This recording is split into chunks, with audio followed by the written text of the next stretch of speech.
Sidelines with Rob Browne. Talk sporty to me.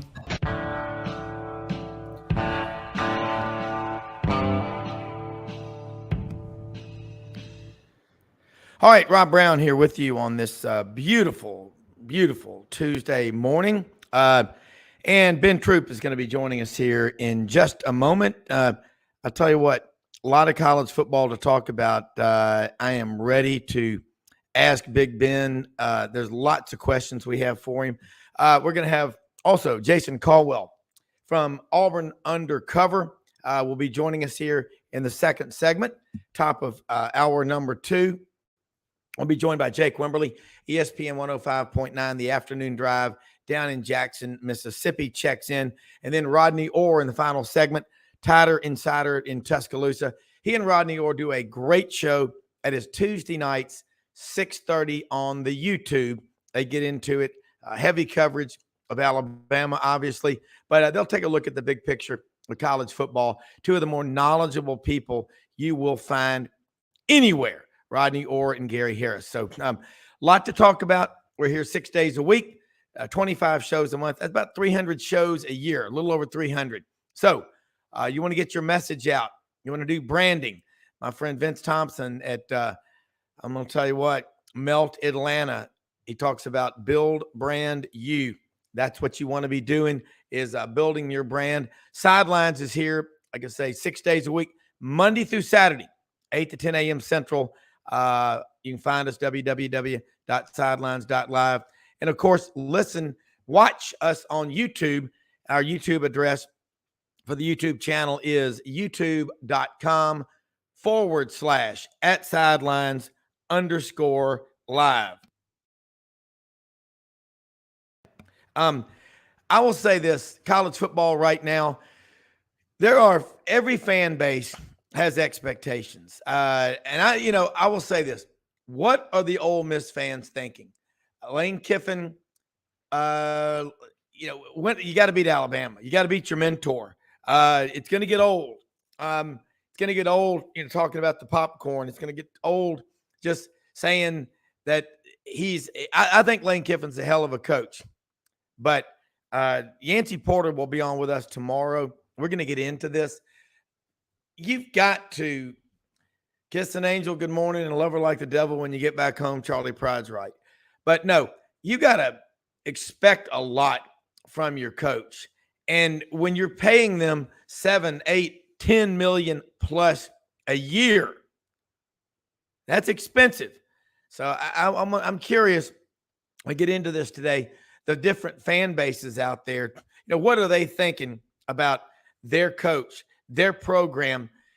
Everybody is being asked constantly to fund, whether it's the Loyalty Foundation at Ole Miss, Tide Pride at Alabama, the Bull Gator Club at Florida. You pick the school. They're all asking you to fund this stuff. And, NIL on top of that. So you're saying, wow, at what point can I raise a little hell? If my program is not winning. And I think that's how you keep asking people to fund this stuff. There's going to be kickback. There's going to be kickback from people who say, all right, well, where's my return on investment? Because that is something that I deal with every day on the financial side. And, people invest money. What's my income? What's my rate of return? They're going to want to know about all that stuff. They absolutely will. And I'll say this. You get out there and you look around at the college football world that we're in right now. And I sit there and I think about this, all the stuff that's happening in college football. Colorado with Deion Sanders. It was bound to happen. They get beat 42-6 last Saturday at Oregon. Oregon's a pretty good football team. The Pac-12, top to bottom, this year, They're good. One of the big time coaches said last week, right now he ranks the SEC as the third best conference in America. SEC people probably don't like hearing that because that's what we are, but it's hard to argue that. The quarterback situation. Look around the SEC. Name me the elite quarterbacks in this conference that are game in and game out are money. Tony Barnhart said it August 28th at the Touchdown Club of Memphis when he was speaking. He said, each year before the season, I speak to the Terry College of Business students about the upcoming Georgia team. And I said, he said, for several years, I was coming in before the 21 season and before the 22 season. Georgia fans would come up to me at the Terry College of Business and say, how are we going to win a national championship with Stetson Bennett? And before the 2022 season, Tony Barnhart said, Georgia fans, how are we going to win a national championship with Stetson Bennett? He said this year when he spoke to the Terry College of Business at Georgia, fans were coming up and saying, how are we going to win a national championship without Stetson Bennett? So there's just nothing like fans being level-headed and consistent. I was worried my man with the best hat, the most badass beads at 6'4", 245-pound junior out of Swainsboro via Augusta, Georgia, the badass Ben Troupe. How are you? I was worried going, did I get the days right? Because I sometimes forget what day it is. How you doing, man? I'm doing good, man. You got the days right. It just, you know how technology do sometimes. Yes. You can't let technology beat you, which I think that's a good thing about being in this business, Rob, is we done been doing a live broadcast one time, and all the power in the whole area goes out. Like all the power. And what happens is, Lord, people assume because you do media for a living that I said, look, man, I work in the media. I don't work for Best Buy. I don't work for the Geek Squad now. I'm gonna give you the best I can. But no, it's funny. It's funny that story you would just make telling about Stetson Bennett. I said if Georgia was ever going to win the national championship, I don't care where no other player is from.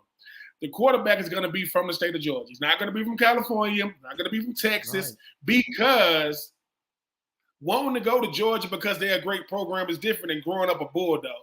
It's a total different thing. And the thing about it, of course, it's going to be Stetson Bennett because look, he's always been the size he's been, right? He's always been an incredible football player. Once you get him in between them lines, and I think the thing about a guy like Kirby Smart is, he's had Jake Fromm and all these other big name quarterbacks, but I think Stetson Bennett showed that sometimes we get caught up in these stars, 3, 4, and 5 stars.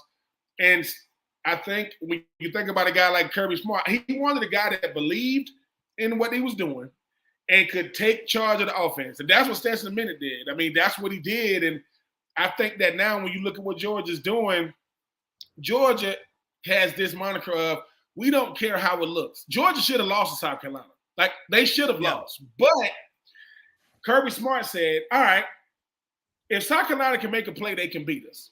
Like, if Spencer Rattler, who to me is one of the better quarterbacks in the SEC and in the country, if he can make a play, they can win. But Kirby Smart said, but if I know my team like I know them, they're not going to make that one play. They went back to the tape and said, if Spencer Rattler would have saw this, if this player would have caught that. But Georgia has built the moniker of, look, man, y'all need to stop worrying about so much about how it looks. We haven't lost in a long time in Athens. It's been a long time since they lost, but that's college football. I was talking about it. My Florida Gators, they didn't, what you say, Bubba from Dublin. Shout out to Dublin, Bubba, Georgia, right there, man. What Dublin is. That's real close to the borough. How can this Florida team be by the end? I think they can be as good as they want to be. I know that's the easy answer to give, but I think this Florida team has to decide what they want to be week in and week out. Like, those coaches, they don't look down the line. They'll say, look, what we were against Tennessee is not what we were against Charlotte, but the same result, got the W. I think Florida is going to have to decide, hey, we got to play our best hone the day up. As the great Herm Edwards said, it's not who you play, it's how you play when you play. That's football 1-on-1. And this Florida team is already they lost to Utah, who could have easily won last year, who was a pretty good team out there in the Pac-12. Like, pretty good team. I think for Florida, it always comes down to this. They got to go up to the Commonwealth State, got to go up to the Kentucky this week. I think that's going to be a back and forth where I think Florida comes out with the win. How do you look against LSU? How do you look against Georgia? Because people be saying, "Oh, Georgia showed that they can be beat." Yeah, but can be beat and beat is different. And who they were against South Carolina is not going to be the same team they're going to be against Florida and Jacksonville. And you still got Arkansas and South Carolina. Do I think Florida can be an 8-9 win team? Yes. Is their schedule only getting rougher with Florida State at the end of the year, LSU, Arkansas, Georgia, Kentucky, Mizzou? It's not like this schedule, is easy. But I think they could be, but I think they could be as good as they want to be, only because what Kirby Smart has built is what Billy Napier is still trying to build, and that's a culture. Yeah. Georgia's going to win more games than talent ever will. If you don't believe me, ask Ole Miss how confident they were going, this weekend playing Alabama and what happened. Because Nick Saban said, let me tell y'all something. When we show weakness, teams think they can beat us until they don't. I guarantee you Lane Kiffin said it's going to give me the best opportunity to beat, Alabama this weekend. Lo and behold, nope. Because Nick Saban is realizing, yes, man, I'm going to be top 5 in recruiting, top 2 or top 3. That doesn't mean we're going to win games. And the Texas win this year could have almost went last year. Ewers got hurt last year, and that was still a close game. But Bubba living there, Honey Boo Boo. Is she still alive? If they do, they're not going to reveal their sources. If he does, he's not going to reveal it.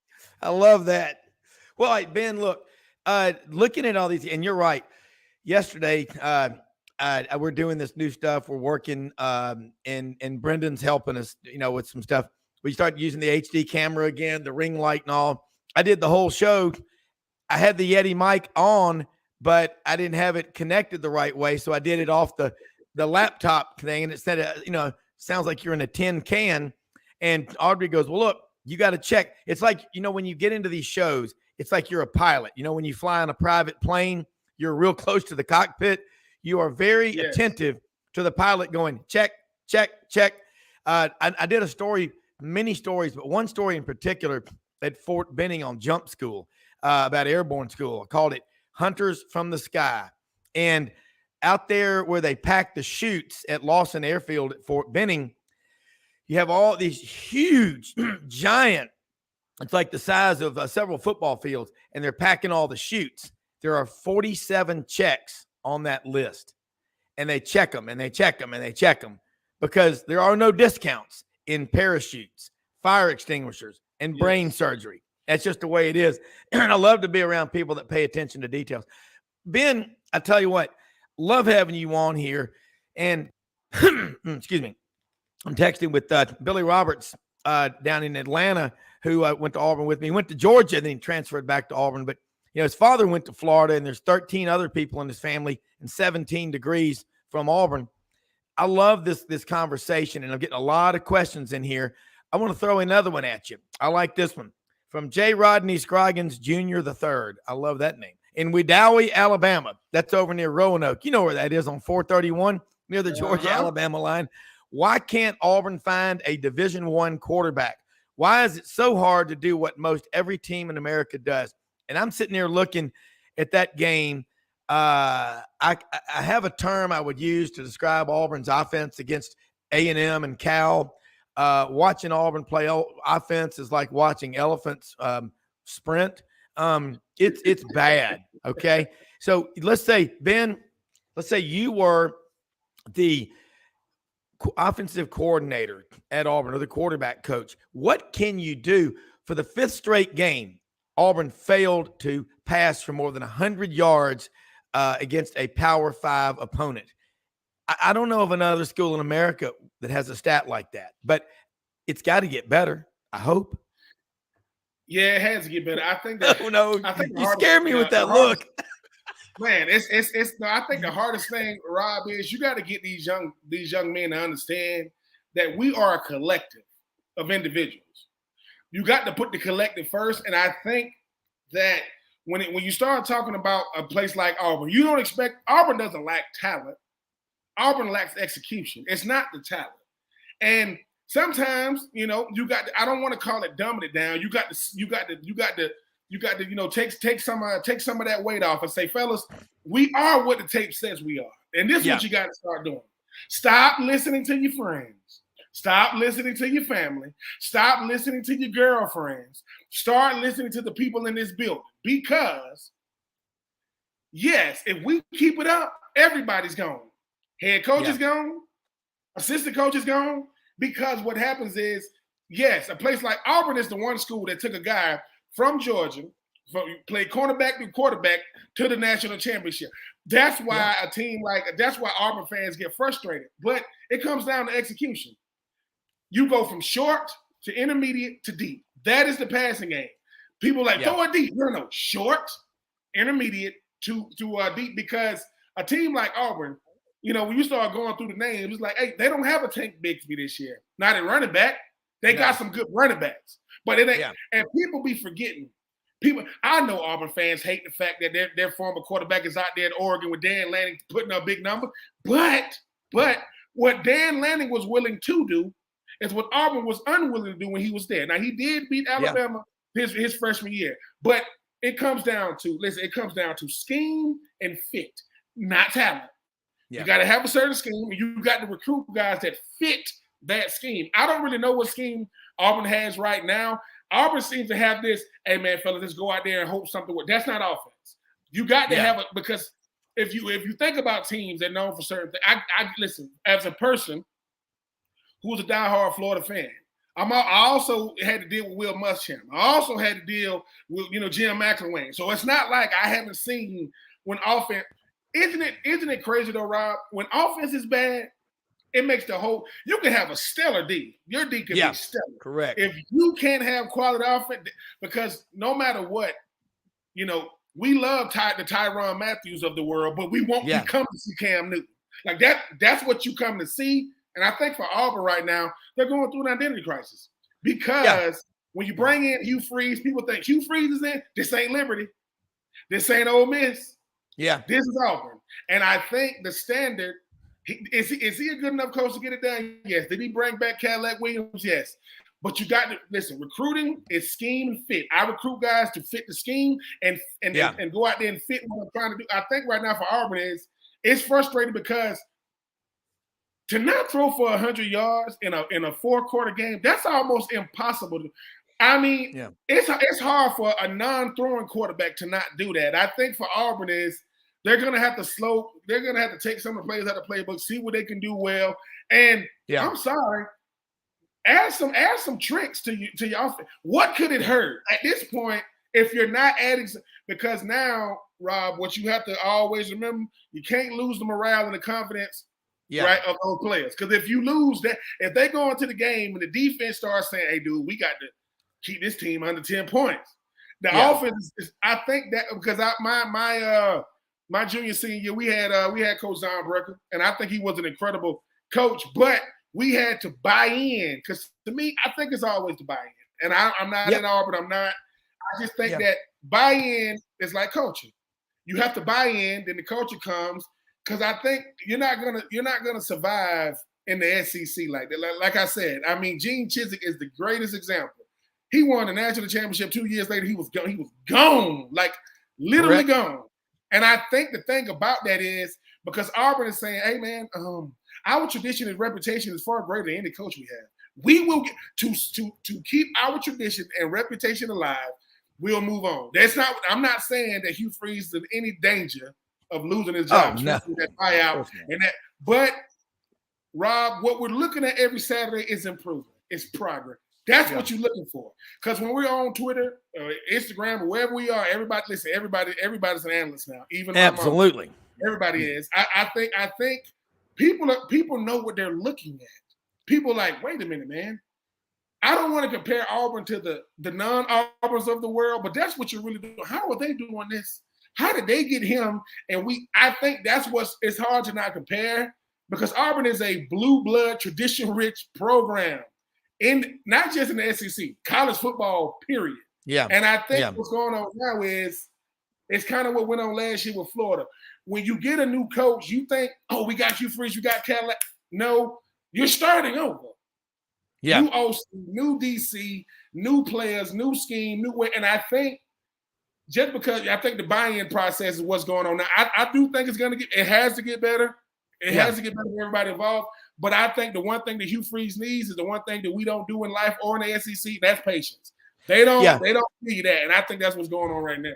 Yeah, I agree. And I mean, there are a lot of questions. Ben, your analysis is great. I mean, what time is your show on in Savannah? I mean, in the afternoon. It's from 3 to 6. Okay, 3 radio podcasts, you live 5 days a week. Radio, and we going more into the podcasting world, I think, because it's like we realizing Rob, I mean this respectfully. Yeah. What radio used to be is an old model TV. It works, but podcasting makes it so that Rob Browne can talk anything he wants. He doesn't have a rundown of I gotta hit this. No, if I want to go from Auburn to fishing to talking about driving, because I think what people don't want to be lectured like they don't know football. They want to say things like, from Porter Wagner and Leapers. Look at these names from Leapers. Porter Wagner and Dolly Parton. This is Porter Wagner. Think about that call name. This is Porter Wagner from Leapers, Tennessee. Can the Vols win 10+ games? Yes, the Vols can win 10+ games with Joe Milton at quarterback. Don't let one game make you think the young man doesn't have talent. You lose to show you that there are teams just as good, if not better than you, on that day. By the way, on that day. But yes, if Joe Milton can't win 10 games, most quarterbacks will not win 10 games. If he can't do it, most players, because remember I said scheme and fit, his talent fits that scheme that they're trying to run in Tennessee. Yeah, man. I mean, everybody had bad outings, but I think what we have to understand as onlookers is those guys on the other side of the ball, they D1 talent too. They're just as good. Joe Milton, when he played us, they tried to run a 2-point conversion. They sent everybody in the end zone, and they wanted him to outrun our defensive end Kingsley he had to get 3 yards, and he couldn't get it. That is football. Joe Milton in a race is probably faster than Kingsley. Love you, Kingsley. Yeah. I'm not Kingsley. That's our center. Princely. I'm sorry, Princely. And Princely is from Austin, Texas, by the way, and he went to Florida. So Texas is still mad that he got out of state. But football is Joe Milton, 6'4", 240 pounds, could probably run a 4.4, could not outrun a 6'4", 260-pound defensive end / outside linebacker who told Joe Milton, and I mean this respectfully, Rob, when I say this, dude, you are a quarterback. And unless you Cam Newton or Lamar Jackson, you're not beating me to the sideline. So when they both go to the combine, they're going to ask Joe what happened on this play, and they're going to ask Princely what happened. I guarantee you Princely's going to say, Joe Milton said he don't lose to Florida. He's a quarterback. That wasn't happening on my watch. And Joe Milton going to have to make something up. Whatever he's going to say is going to be fine. But yes, can they win 10+ games? Yes. And think about it. That's the Joe Milton effect. Yeah. When's the last time Tennessee fans was talking about winning 10 games? That's how good of a player he is. And 9 games is stellar, 10 games is elite, 11 games is uncommon, and 12, well, that's national championship talk. That's so 10 games in college football is still elite, people. Stop thinking that when you hear we only won 10 games, those are the type of people need to get fined. You need to get fined $100 for every time you make that statement, because 10 wins is still stellar because can't but one team win it. That doesn't mean that TCU didn't have an incredible season. They just met Georgia. Well, Georgia beat everybody they played last year. So I think, yes. Do I think he can get it done? These are Clarksdale. Robert Johnson, he sold his soul at the junction there in Clarksdale, right outside of Big Abe's Barbecue. The blues singer. The great blues artist. Where's the return on investment with Kim? Rob, I hate to tell you, but have you been watching? Yeah. What do you mean? Listen, Ole Miss has to play LSU, Auburn, Alabama, Mississippi State, Texas A&M, and they still win the 10 games. I'm going to repeat. They're in the SEC West, the hardest conference in the size of a conference in a league. Lane Kiffin is the closest thing you're going to get into Atlanta. I'm not saying you're going to get to Atlanta, but I'm saying the return. It depends on what you mean by return on investment. I mean, I'm sorry. Hasn't Lane Kiffin won 9 or 10 games 2 times or 2 or 3 times since he's been there? Matt Corral and company was looking real good. Rob, I'm not in Mississippi. Listen, I'm not up there with the hottie toddies and all that stuff. But you know football, Ben. But I give think, yourself Rob, credit. I think the thing about it is I don't think all coaches are being looked upon in the same scale. Like, and this is just being honest. I don't think Lane Kiffin, as good as he's been, gonna go to Atlanta because you got to beat LSU, Auburn, and Alabama. Ain't no way. He's had great seasons. Yeah. But great seasons in Oxford is not the same as great seasons in Tuscaloosa, in Auburn, or in Baton Rouge. It's not. Texas A&M, I don't think is even in that. I think they're third tier. They're not. Do I think Ole Miss is second tier? Yes, and I mean that respectfully when I say Florida is second tier right now. They're not top tier, and I went there.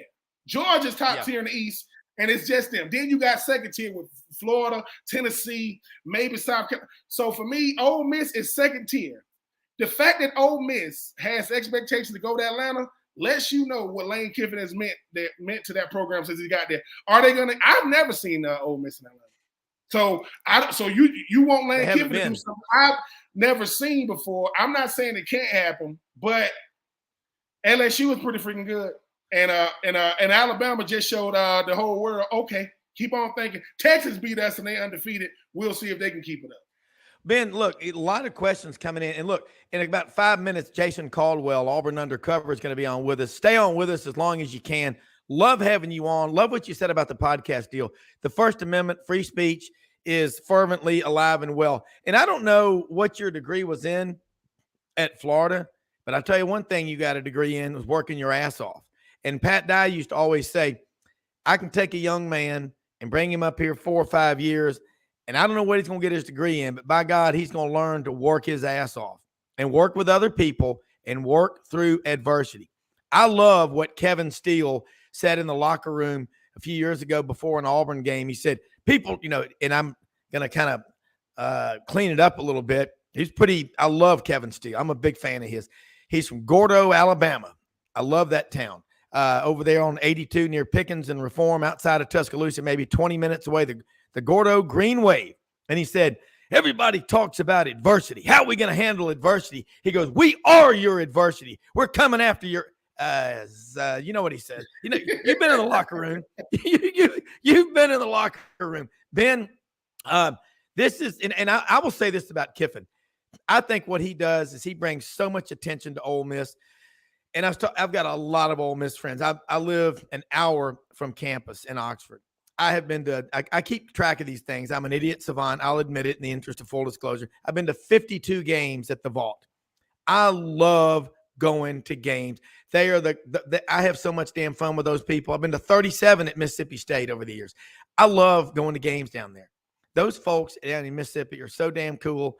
And they hate each other. I mean, Ole Miss, Mississippi. I mean, as they should. Ben, yeah, but we were joking yesterday with Mitch Davis that there's hatred in that rivalry. There's more respect in the Iron Bowl, and I don't know what it's like in the Florida thing. When I love the announcer Gene Deckerhoff, Florida State radio for years. He did the Florida State games on Saturday, Tampa Bay on Sunday.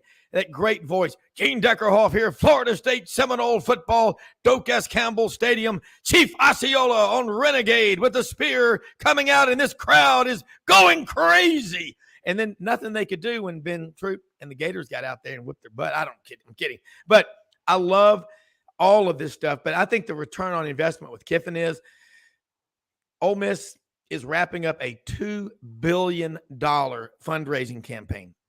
$1.5 billion for academics, $500 million for athletics, and they're not going to hit the goal. They're going to pass it.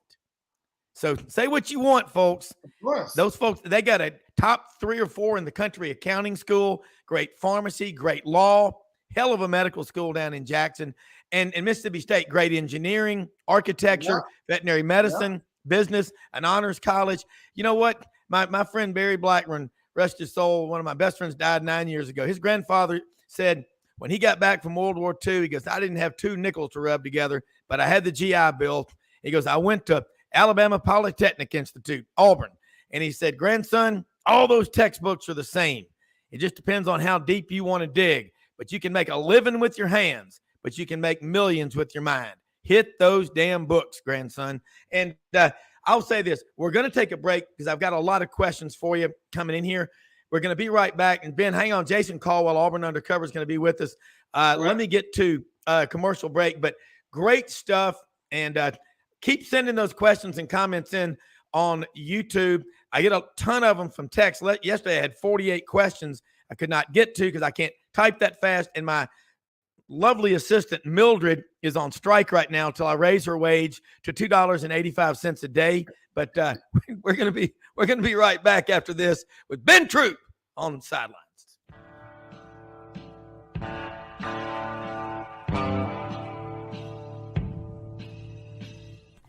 Red River Ford and Toyota, located in Wynne, Arkansas. If you're in the market for a new or used car, truck, or SUV, call, go online, or drop by and see them. Located 45 minutes from Memphis, go off the 4-city exit on I-40 and go north about 15 minutes on Highway 1. Easy to work with and still believe in customer service. If you live out of town, they will deliver your vehicle to you. RedRiverFordToyota.com. Just see what they can do. Strengthen your seed zone this spring with quality tillage equipment from House Industries. Located in Cherry Valley, Arkansas, House Industries specializes in manufacturing superior equipment that will minimize your downtime and keep you working in the field. To ensure the highest quality control, all design, fabrication, and testing takes place in a 99,000 square foot manufacturing facility located right here in the heart of the Delta. Locate your nearest House equipment dealer online at houseindustriesinc.com. House Industries, breaking ground. Sidelines with Rob Browne. Talk sporty to me.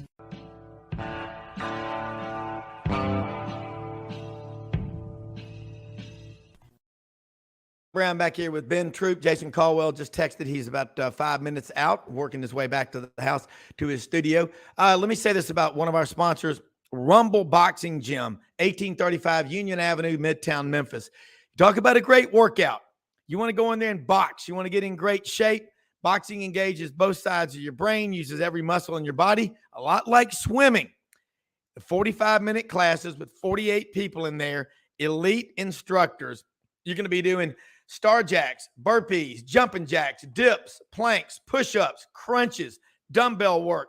Then the whistle goes off, bam, you're over there hitting the 250-pound punching bag. Think about this. It's like running with a full head of steam, punch, punch, jab, jab, hook, hook, into Troupe, who weighs 245 pounds on a 6'4" frame with 3.9% body fat, I might add. But I'm going to tell you what, they've got all the gear there, all the gloves, everything that you've got to wear, great looking gear at Rumble Boxing Gym in Midtown Memphis. This is the first of 3 locations that Ann Camp Lee will be opening in the Memphis market.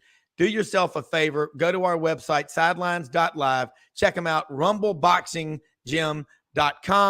Great workout. I love this place. You will go there. You will meet like-minded warriors with AAA personalities. Ben, got more comments and questions coming in here. Got another one for you. I like this. This is from real quick before we go to Jason. We're going to come back to this one. Okay, Ben. Let's get Jason Caldwell in here right now because there's a bunch. Jason Caldwell, Auburn Undercover. Ben Troupe, ESPN Coastal over in Savannah, played for the Gators. Ben, Jason has been covering Auburn since, I guess, you started at Florida. But, Jason, you do a phenomenal job. You were Sports Writer of the Year in Alabama a couple of years ago. Hopefully you're going to win that again. Love reading what you say because you're a truth broker. It's like when clients ask us, should we put money here or there? If they shouldn't do it, it's about suitability. You would be a phenomenal financial advisor because you don't fudge, you don't make it up just to make people feel better. Let's get your report card on Auburn up to this point? Because Hugh Freeze is checking every box. Everybody, I mean, Auburn people are going crazy. They're united. They're pulling together. You just wish that the offense would be better. Yeah, no, I think people have to kind of realize what you're trying to do. It's hard enough when you get into a portal situation where and I said this before the season started. I said, look, they've taken a roster that did not have a chance to compete to now give them a chance to be competitive, but also added they got to play mistake-free football. This is not a team that's going to go out there and overcome a bunch of mistakes and win a bunch of football games. They're just not there yet. Georgia can do that. Alabama. There are other teams that can do that. I mean, I'm sure you say Florida can't do it either. I mean, there's certain places right now that you're not able to do those things. And we saw it Saturday. The running backs averaged almost 8 yards a carry. But every time they got in a situation where, okay, now you got a chance to go finish off a drive, had a sack on one, penalties on 2 others. They were inside the 36-yard line 4 times and got 3 points. Can't win. They're not able to win those games doing those kind of things. And so it looks terrible from the outside when you do those things. And people go like, well, game plan, all those things. Well, they also planned up 3 really wide open throws that weren't made. Jay Fair's probably a touchdown if they make that throw against Texas A&M. And you start looking at it, even as bad as it was, you had to throw into the end zone to make it a 3-point game in the third quarter. And so it wasn't that far off. In the end, it looks pretty bad, but it's never as good or never as bad as it seems. And I know people don't want to hear that, but that's the truth, especially when you're a new system, you're new offense, new defense. Defensively, you can go out and go, hey, we're going to pin our ears back and just go crazy. Yeah. And you can maybe overcome a couple of mistakes. Offensively, you just can't do those things. If you make a mistake, it's a breakdown. One guy can totally destroy a play. And we saw it, whether it would be blitz pickup, offensive lineman, in the wrong spot, wide receiver running a wrong route. Yeah. There was a couple of those. It's just the unfortunate part of being a first year with a bunch of new players trying to fit them together and trying to do it against A&M. They weren't overwhelming, but that's still a talented roster, especially defensively. And it's hard to do those things when you make mistakes. So got to clean it up because it doesn't get any easier with Georgia coming in this weekend and at LSU after a bye week. Ole Miss. I mean, we know what it is, life in the SEC. So got some things to fix pretty quickly.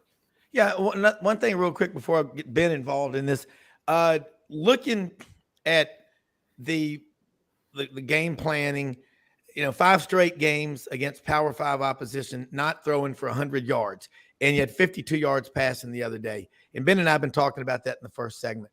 But there are 42 new players on this roster. You pointed it out. I loved what I read on the website.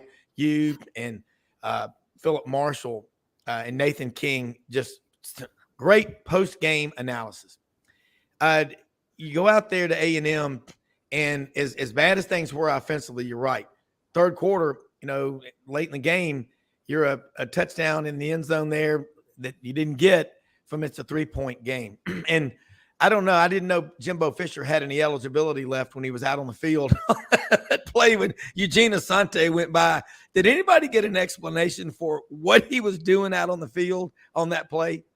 No, just out there. He thought the play – I don't think he knew the play was happening. Okay. And then all of a sudden he looks up, and because the ball kind of popped up in the air and Eugene's running pretty quickly. So he got caught on the field, and it was definitely strange. The strangest part of it was that apparently none of the officials saw it either. There was no penalty. Nothing happened on the play, even though a guy ran inside a coach for a touchdown. Not certain I can remember one happening quite like that. But I've never seen it. I've never seen it.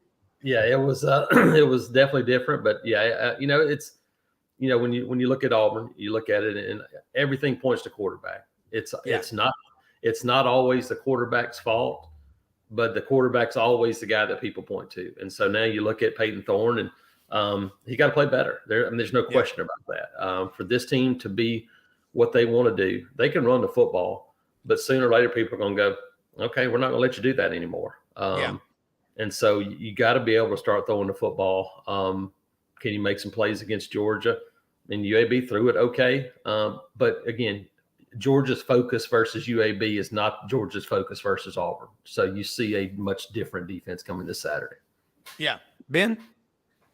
No, Chris, I was going to say too, I mean, when I look at this Auburn team, I think, when you talk about 42 newcomers, I mean, I don't think people understand that turnover at the quarterback position is the hardest, because everywhere else, I mean, you can kind of get guys up to speed, but it's a lot of 3-1s going on right now in the SEC West, right? I think everybody at the top is 3-1. You would think that Auburn is 0-4 when you listen to the onlookers, and I think that you got different quarters of the season. What do you think? Obviously, we understand the passing game. I was talking about short, intermediate to deep passing game.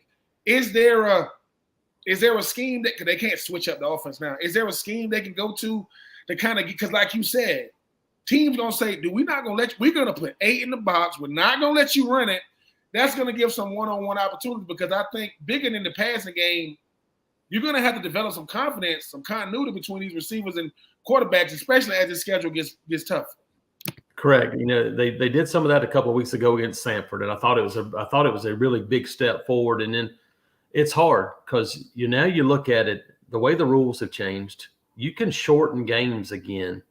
And I think they went into it against Texas A&M going, okay, we want to control the ball. They did. They had 9 minutes time possession in the second quarter, controlled the ball, but only got 3 points out of it.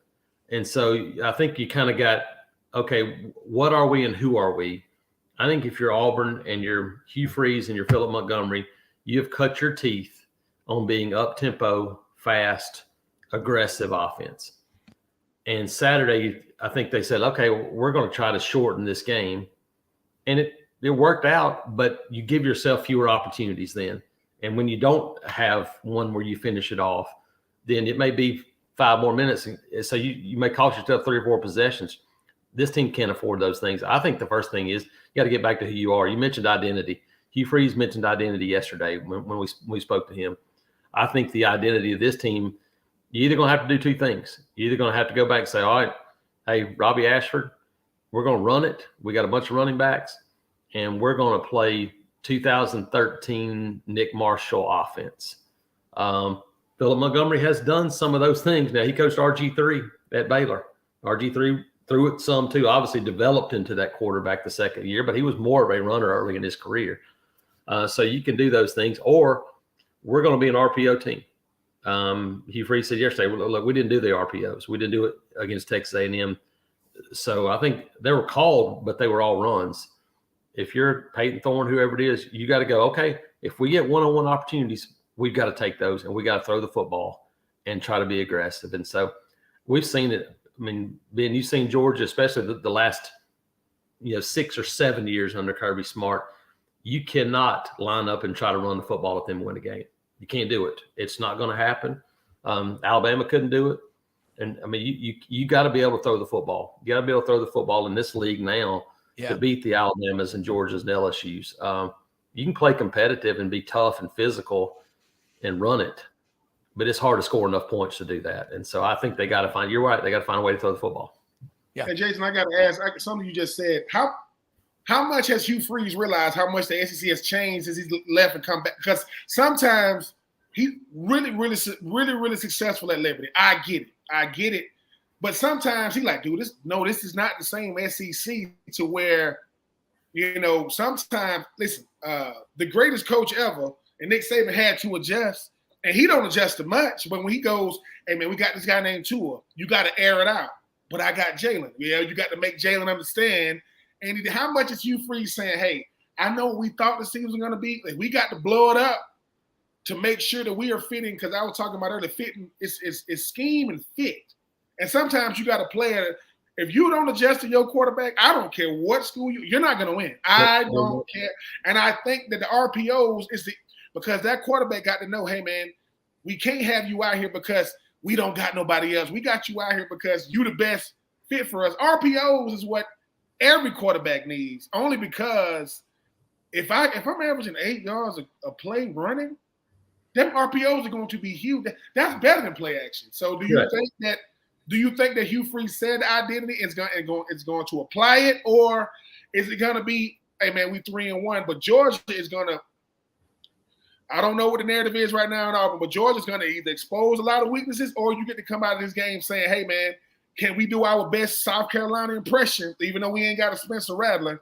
Maybe we can make some noise against some Georgia boys who, that game go either way. I know Georgia's the favorite, but do you think Hugh Freeze is going to do what he said in the identity, or is it going to be one of those things, them coaches, that's the biggest ego in the state when it comes to like having to admit I was wrong? Do you see him using RPOs, or do you see him trying to hope that people don't know what the world we looking at on Saturday? Yeah, no, I think you got to go back and when I hear Hugh Freeze say our identity, the identity has been that RPO system. That's what he talked about and said, look, I'm one of the guys that kind of started that stuff in the Southeastern Conference. I think that's who he knows that they have to be. That's what he's done. That's how he's been successful to this point. I would expect to see more of that on Saturday. And again, you got to trust your wide receivers to make plays, but they got to help you out. They got to be in the right places. And that's where the tough part of this comes. You mentioned newcomers. It's hard enough to be a newcomer when you come in January. Peyton Thorne did not go through spring practice. He got on campus in end of May. Shane Hooks, that one of their top wide receivers, got on campus in May. Jair Shorter in May. So you're asking guys who, this is, and people don't, the NFL has preseason games for a reason, to try to figure out these things. You try to figure out what our fit is. Okay, what are we going to do? In college, you just have to hit the ground running and hope that your preseason scrimmages were enough. And there's only 2 of those now. And so you learn a little bit about yourself. But for this Auburn team, the offense dominated the defense in preseason. But when you get into the game type situations, then the defense, you're adjusting to the other guys, where in scrimmages, you're running your stuff, they're running their stuff. Well, people realize, okay, when you get in a game, you're matching up. Ron Roberts done a great job of matching up this defense, even through some injuries, using blitzes, doing those things. Now this offense has to figure out how to match up with the opposing defense. Obviously tough, got to get better play all around. But yeah, I think RPOs, aggressive, see what happens. Because right now, the one thing you've got now is, you got to find a way to throw the football. There's no question about that. Jason, question from Al in Springdale, Arkansas. Any chance Freeze takes over play calling duties? And I'm just going to throw on top of that, Ken Austin. I first time I saw him was in high school, Brentwood Academy. Plays MUS in the playoffs. He had a great tight end named Jimmy Hockaday. They beat MUS 35-7. I didn't think anybody would beat that team. Kent goes to Ole Miss. Jimmy goes to Georgia. Ken Austin's been around at Ole Miss with Freeze. He's been at Liberty with Freeze. He's an analyst at Auburn. Any path to him getting on the field? And that question, any chance Freeze takes over play calling duties? Because that's always been his thing, but kind of trying to figure out why we're not seeing more of Ken Austin's influence, or what is his influence? I think that question could go a lot of ways. Yeah, I mean, as an analyst, he'll have influence in terms of coaches' meetings and game plan, those things. But he can't. He's not going to have any influence in terms of play calling. That's just, you're not going to make a move to move Philip Montgomery off the field and Ken Austin on the field. I don't think that's going to happen. And so, as far as Freeze, he's been involved in situations. I wouldn't be surprised to see him more involved. Now, I don't know that he would ever say, hey, I took it back over completely. I don't know that that'll be the case. He's been involved. He's involved in game planning, those things. But I think in situations, especially if it starts going, hey, we got a little stalled. Hey, let's do this. Let's see what this looks like, and go from there. So I think like any coach, you start going, okay, what do we need to do to be successful? He is doing this for the first time, and again, I don't necessarily think it's play calling. You got to execute plays. Yeah. And like I said, they dialed up a great play call to Jay Fair that would have been a touchdown. First possession of the game, crossing route to Tavar Johnson's a great play call that's overthrown. Later in the game, Tyler Fromm has one. And then, you get inside the 35, 4 times. You have a first down run for 11 yards that gets called back for what I think was a pretty bogus holding call. Well, all of a sudden in this offense and most offenses, 3rd and 10, 3rd and 12, 3rd and 15, there ain't a whole lot you're going to do in those situations. And so I think it was execution as much as anything. But I do think, going back to that original thing, I think more RPOs, more aggressiveness in the passing game, probably going to be something that you're going to have to do, especially maybe starting this week against Georgia. Well, I thought you did a great job Sunday reading the post-game analysis. The average distance, Ben, and Jason pointed this out, for Auburn on 3rd down against Texas A&M last Saturday was 11.7 yards. And I don't know if officials got a memorandum that said throw holding flags as much as you can, but man, I'm seeing a lot of them thrown There was this a year. bunch of them all throughout the league last week. Yeah, there were a lot more holding calls than normal. They were. And no offense is made to overcome those. But an offense where you're still trying to kind of figure it out, 3rd and 11, 3rd and 12 against a front made up of 4 and 5 stars, be the same situation on Saturday. If you got a bunch of 3rd and 10, 3rd and 11s against Georgia, you can probably go ahead and hang it up. Yeah. Ben, nobody ever holds on the offensive line. I mean, you know that. Y'all don't ever hold, but I mean, I got a friend of mine that started for Auburn for 3 years on the offensive line. He said, I was taught to think I didn't have any fingers. You just do a lot. But along the line of what Jason's saying, and I love Jason's take because he sees it like that 11.7 yards. You can't keep putting yourself in those situations, whether it's penalties or whatever. But talk about how you can coach it without getting caught every time. What do they tell you? I think that's a problem. I mean, you can only coach it so much. I mean, the game is going to expose, what you lack. And I think the thing about Auburn is, I mean, Jason, I don't think people understand how elite 8 yards of rush is. That's crazy. That's an explosive play. An explosive play is 6 yards. That's you're averaging 8. The problem is football is balance. Even if I'm averaging 8, I'm still going to be in 3rd and long. And the thing about this Auburn team, teams are going to dare them. Hey, man, they're going to play coverages against Auburn. They don't play against nobody else because they're going to be like, well, they haven't shown it anywhere else. And that's gonna either bode well for Auburn because football is all confidence-based, man. That from coaches, the schemes, the players, the more we do it, the more we're going to run it, the more we get confidence in doing it. I mean, just imagine whoever got the Miami Dolphins on the schedule next. That defense is like, oh, my freaking – because they scored 70 without Jalen Waddle, without him. So I think for an Auburn team, you just got to say to yourself, look, we're going to simplify it. We got to get first downs because this is what's really happening. Until we show we can do it, I got a whole side of the ball that don't believe in our offense. That defense, they're not going to say it to the public because they're smart. But when they go in their rooms, they're like, dude, they cannot do it. They cannot. And at a certain point, you can't blame the coaches for what players control. Players control between them lines. It don't matter what Freeze says. And I think the thing about Auburn is they're 3-1 and they're not getting it. If they could find a way to just understand it's the littlest things. Like if you're in the meeting room with an O-line coach and he tell you what you're supposed to be looking at compared to what you're seeing, that's what I always talk.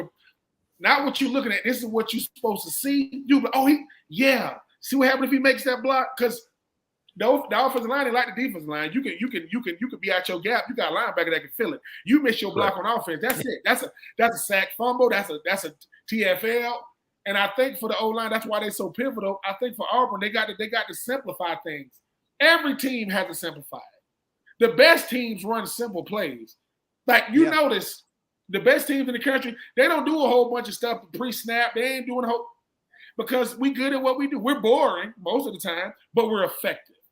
And I think for Auburn, they just got to say to themselves, you freeze them. Sometimes you got to switch the way you coach. Yeah. If you're an easygoing coach, you might have to get in guys' faces because this is the livelihood. The lifeblood of Auburn is the football team. And that's taking nothing away from Bruce Pearl and everybody else on campus. They ain't packing 90-something thousand people. 3-1 would be good enough for a team not named Auburn. But when you Auburn, you got to say to yourself, man, what is the problem? Because the finger pointing, once it starts going with each other like we need to do this, you got a lot of season left. And I think a team like Georgia, Georgia only exposes weaknesses that only they can. They just expose it, and they keep on exposing it. But Let Auburn complete one deep pass on Saturday. Let them get behind them safeties. Watch what it does. I mean, we had to beat Georgia. Florida had to beat Georgia one year. You know how they scored? On a freaking fake field goal. They flipped it over to the kicker. The long snapper flipped it to the snapper flipped it to the kicker. Now, we won the game. Look at that sideline, though. Sometimes you got to use special teams to help you with your offense. Yeah. If that's the case. And look, ain't no pride in football, man. You better take pride in what you do. We trying to get that dub. Do you really think Auburn's going to care if they beat Georgia? They don't care how it looks. No. But I think for me, when it comes to offense, being an offensive guy, I didn't realize that it has to be the buy-in has to start, meaning that quarterback, that O-line, the running backs got to be hitting them receivers on the head saying, fellas, we do it on first and second down. You got to help me on third down, man. You got to get it because they're getting one-on-ones. They're not doubling anybody. They don't have. Yeah. Let me tell you something. If you can't get open, unless that's Troy Polamalu at safety or Ed Reed at safety or one of the, Darius Leonard at linebacker, you can't get open on him. That's how they talk to us when I was in college. They'll say, hey, Ben, I didn't know that Ronnie Lott played for LSU. He don't. Well, it looks like him if he's like. And to me, that's the part of coaching that needs to be behind closed doors. But, man, football ain't sweet. I got to be able to talk to you. I told my mom, I said, Mom, I remember when the coach making $1 million was unheard of. That's what coordinators make. Yeah. Now. Yeah. So, and not to make it about that, but it's like if you at Auburn, I'm sorry if you just got there or you've been there, you are the biggest ambassador at the school. No one's going to care. That 18-19 don't get you no sympathy anymore. You got to go out there and get it done because when you winning, you can accept all the praise. When you're losing, you got to accept the blame. Hugh Freeze, he could deal. He press conference. I just think that for me, when I watch Auburn, I'm just confused only because they ain't lacking talent. If you ain't got the talent, I get it. Yeah. But I think for me, you just like you said, Jason, RPOs. You got to complete some passes for a morale standpoint, because at a certain point, the running back's gonna be like, "Hey, dude, we appreciate all this love, but we ain't balanced." Yeah, so I think that that's what they got to. Because like I said, I didn't think the Georgia South Carolina game, which could have went the other way, was gonna happen that way. And that's South Carolina I think for Auburn, they got a shot this weekend. It's a test every Saturday. And unfortunately, you only get 3 or 4 days to figure it out. You got the same personnel. I just think for Hugh Freeze and company, they got to say to themselves, dude, what are we going to do on offense? Like what they can say to each other, they can't say it to us.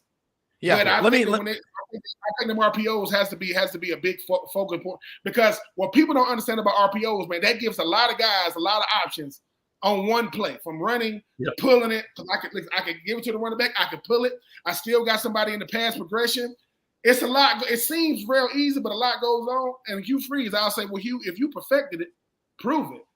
If you started it, which I get it, it's easy for me to say that. That's why I'm not in the coaching, because I know how much it takes. But I'm for real. I couldn't deal with it, from recruiting to the scheme itself. And people assume because you a former player, why are y'all? Hey, man, it ain't that simple. Michael Jordan, the greatest basketball player of all time. He might be the worst owner of all time. And so the two don't correlate. And I know Mike. Yeah. Mike, let me ask Jason a question. Jason, and this one more thing. I love this breakdown. I mean, and that's why Jason is so damn good, Ben, is because he doesn't sugarcoat it. He tells it like it is. He's a truth broker. From Artemis Pyle in Muscle Shoals, Alabama, along the line of what Ben was saying, show me a path to Auburn beating Georgia Saturday, and then let people know how they can follow you and keep up with all your great work. Jason Caldwell from Sylacauga, Alabama, the marble capital of the world. Yeah, it starts with one thing I talked about earlier: mistakes. You can't overcome mistakes and beat Georgia. It can't happen. So you're going to have to win a turnover battle. His defense has done a good job of creating some turnovers. Carson Beck, first road game for him. He has not gone anywhere. This is going to be an opportunity for Auburn to impact him, but you got to give the crowd something early. And so that's where it comes back to making plays on offense, creating something exciting. We've seen it, Auburn several times. 7-3, middle of the second quarter. That's not where you want to be against Georgia. You want to go out and get something on them and put a little pressure. They don't feel pressure very often. They felt it at home against South Carolina. They responded, but that was a game that was still a game. So for me, mistakes, you got to play mistake-free football. You got to make some plays in the passing game to open up that run game, and then create some pressure on Carson Beck. You do those things, you'll give yourself a chance, and that's what you want. Give yourself a chance in the fourth quarter at home. All right, Jason, let people know how they can follow you. Always love having you on as often as we can, but great breakdown, and I know people want to keep up with you. Yeah, check us out at auburnundercover.com as part of the 24/7 network, and also follow me on Twitter at ITATJason. All right, Jason, thanks so much. Have a great day. You bet. We'll take a quick break. Ben, I love your analysis and breakdown on that stuff. That is heavy stuff. And I mean, the comments are incredible. They're like going, you're right. You go, just because I know it, Michael Jordan, greatest basketball player of all time, but he might also be the worst owner of all time. I love that take on that. And Jason, I could see his head like, yes, simplify it. You know what?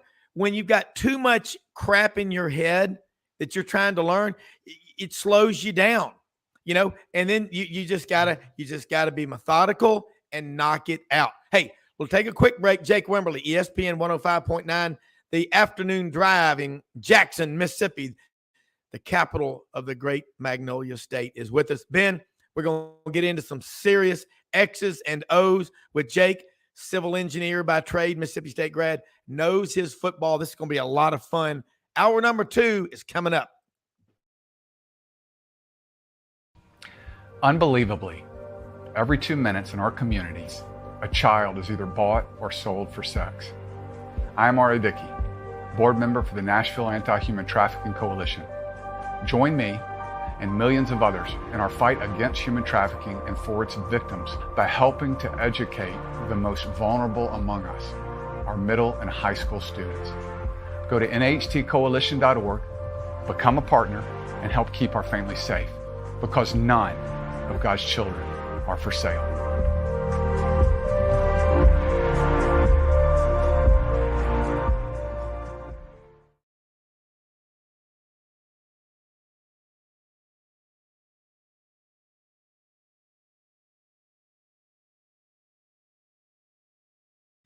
All right, Rob Browne, Ben Troupe, ESPN Coastal down in Savannah. And Savannah, Ben, a lot of people are wondering if not Peyton Thorne or Robbie Ashford, will it be Holden Garner from Benedictine Military Academy? I think it's a Catholic school there in Savannah. That's where Holden's from. And let's bring in Jake Wimberly, Ben Troupe up here, Florida Gator, played 5 years in the NFL, philosopher, deep-witted thinker.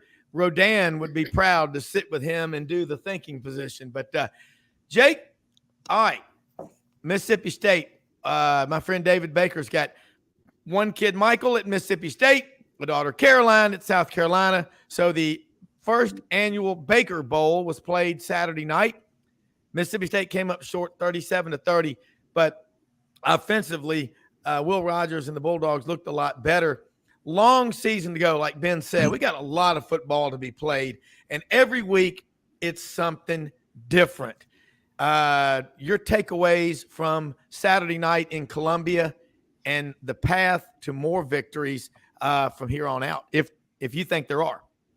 Well, there could be. There better be for Zach Arnett. I mean, the big thing is, guys, they can't stop the pass. I mean, if you look at the last 2 weeks, Jaden Daniels, almost a perfect ball game against Mississippi State, something like 21 of 23, had a big time wide receiver that had a heck of a day that'll go a long way towards an NFL career. And then this past week, South Carolina, Spencer Rattler, very same output or similar output, high completion percentage, another big receiver with a big day. So yeah, the offense looked much better. Will Rogers, I felt like they were able to put him in some positions to make plays. The offensive line has still got to improve, but the glaring thing is that defenses, they can't get off the field, and they can't really, at least to this point, slow any kind of passing game down. There's no rush. There's no push on the quarterback. On the back end, they look confused. That's kind of concerning coming from a guy, or from a coaching staff that, did a pretty darn good job under Mike Leach defensively. Yeah, and you looked at the game. Ben, you talked about Spencer Rattler. He's improving. I like Will Rogers as a quarterback. I do think a lot of people, I don't know if he's going to play in the NFL or not, but I do think he's going to be one hell of a head coach. And you've, been, Jake has known him and his dad since he was a little kid. And I mean, that's been a lot of fun. Will Rogers is good for college football, Jake. Again, I don't know him, but he's just a class act. I saw him at media days, and, short of being married to Mildred, I don't know how anybody could take 10 straight hours of walking around interview after interview after interview, and just nice as can be. First, he's just a good old Mississippi guy. He's just a damn good guy. Talk about him mentally and what he's doing to help this team, because I honestly think if they told him to play linebacker, he'd say, yes, sir, if that'll help the team. Is he that cool of a kid? He is. He really is. I've known Will since he was, in about 8th grade. Yeah. Comes, as you mentioned, from a coach's family. His brother's playing offensive line down at Southern Miss right now. And, of course, when you look at him, I mean, he comes from a football family in a very good community, good people. Yeah, he would do just about anything that Mississippi State asked him to do. No doubt about it. Yeah. Ben, jump in here with this, because you played tight end, but damn well you probably had to play a lot of other positions too. I like what a friend of mine said about Alex Anthopoulos, who, is the brains behind now the Braves organization. He doesn't allow or put up or tolerate clubhouse cancers. It'll ruin his culture. We're talking about Will Rogers, and I'm sure he's frustrated having to switch to a new offense, but body language. My wife Audrey is great at picking up on body language. All I see out of Will Rogers is, Coach, what can I do to help us win? Wouldn't you love having a quarterback like that?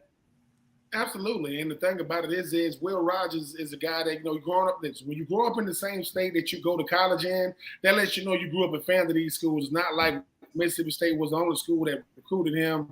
Will Rogers seems to be a guy that understands that I'm going to make the most of my college football experience. And I think I'm at Mississippi State. I'm in the SEC West. It's not like, it was no matter who I was or the scheme, it was going to be uphill no matter what. But Will Rogers gives you a shot to win every game. That's all you want your quarterback to do. Does he give me a shot to win? Yep. Is he the most talented quarterback on the field every time? Nope. Is Will Rogers more talented than Spencer Rattler? Nope. But they was going blow for blow. That's all you want. And I think the thing about a guy like Will Rogers is, real similar to like a Stetson Bennett.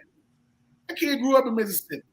It was probably either going to be Ole Miss, Mississippi State, depending on where his affiliation was when he was growing up. So playing in Mississippi State is something different for him. It's like, look, when you a kid, you want to go to Mississippi State or Ole Miss if you're from the state. I played with guys from Ole Miss and Mississippi State. And I thought that Florida State or Georgia Tech was a rival. Man, you had to break these grown men making money playing football. They in there talking about how certain parts of Mississippi it is, and certain parts of Mississippi it had. You can't drink the water. But it lets me know it's a different level of pride when you go to your in-state school. It's a different level. So for me, yeah, I like Will. He can sling it now. Make no mistake about it. Will Rogers can sling it. I just think that they're not gonna win games if the defense don't do their part. Man, you can have Aaron Rodgers back there, and it's gonna be rough. But I do agree with what you said about Will Rogers is the quarterbacks don't know that his cool, calm demeanor is just like a head coach. If he's cool and calm, the offense is cool and calm. If he's frantic, we're frantic. And I think for Will, he just goes out there and gets the mango. Look, that Mississippi State game, Mississippi South Carolina game, it was back and forth. If you don't think South Carolina was scared on that sideline, if you don't think, they was like, dude, what is going on? So Mississippi State is always going to be that team that, just like I was saying, certain teams don't have the same barometers. They're not looking at Mississippi State the same, and I know Mississippi State fans will disagree with me, but they ain't looking at Mississippi State the same way they're going to look at, Alabama, LSU, as far as like going to Atlanta.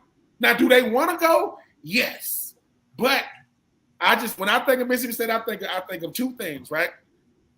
Them cowbells and freaking D linemen. Jesus. I don't know what they're doing to Mississippi. They got some of the best D linemen, and this is year in and year out. You don't believe me? Look at the National Football League. Where them boys coming? Mississippi State. Yeah. Because like I said, I just think that for me, though, I like a Mississippi State team because I like the teams that make other teams nervous. When Mississippi State, good, that makes the whole SEC, on alert because Mississippi State has this going for them. And they're going to have this no matter what. They can lose any game they're in, and they can win any game they're in, depending on what happens throughout the course of the game. But I just think that Will Rogers he's holding up his end of the bargain. He will play linebacker. He don't play linebacker. He don't play DB.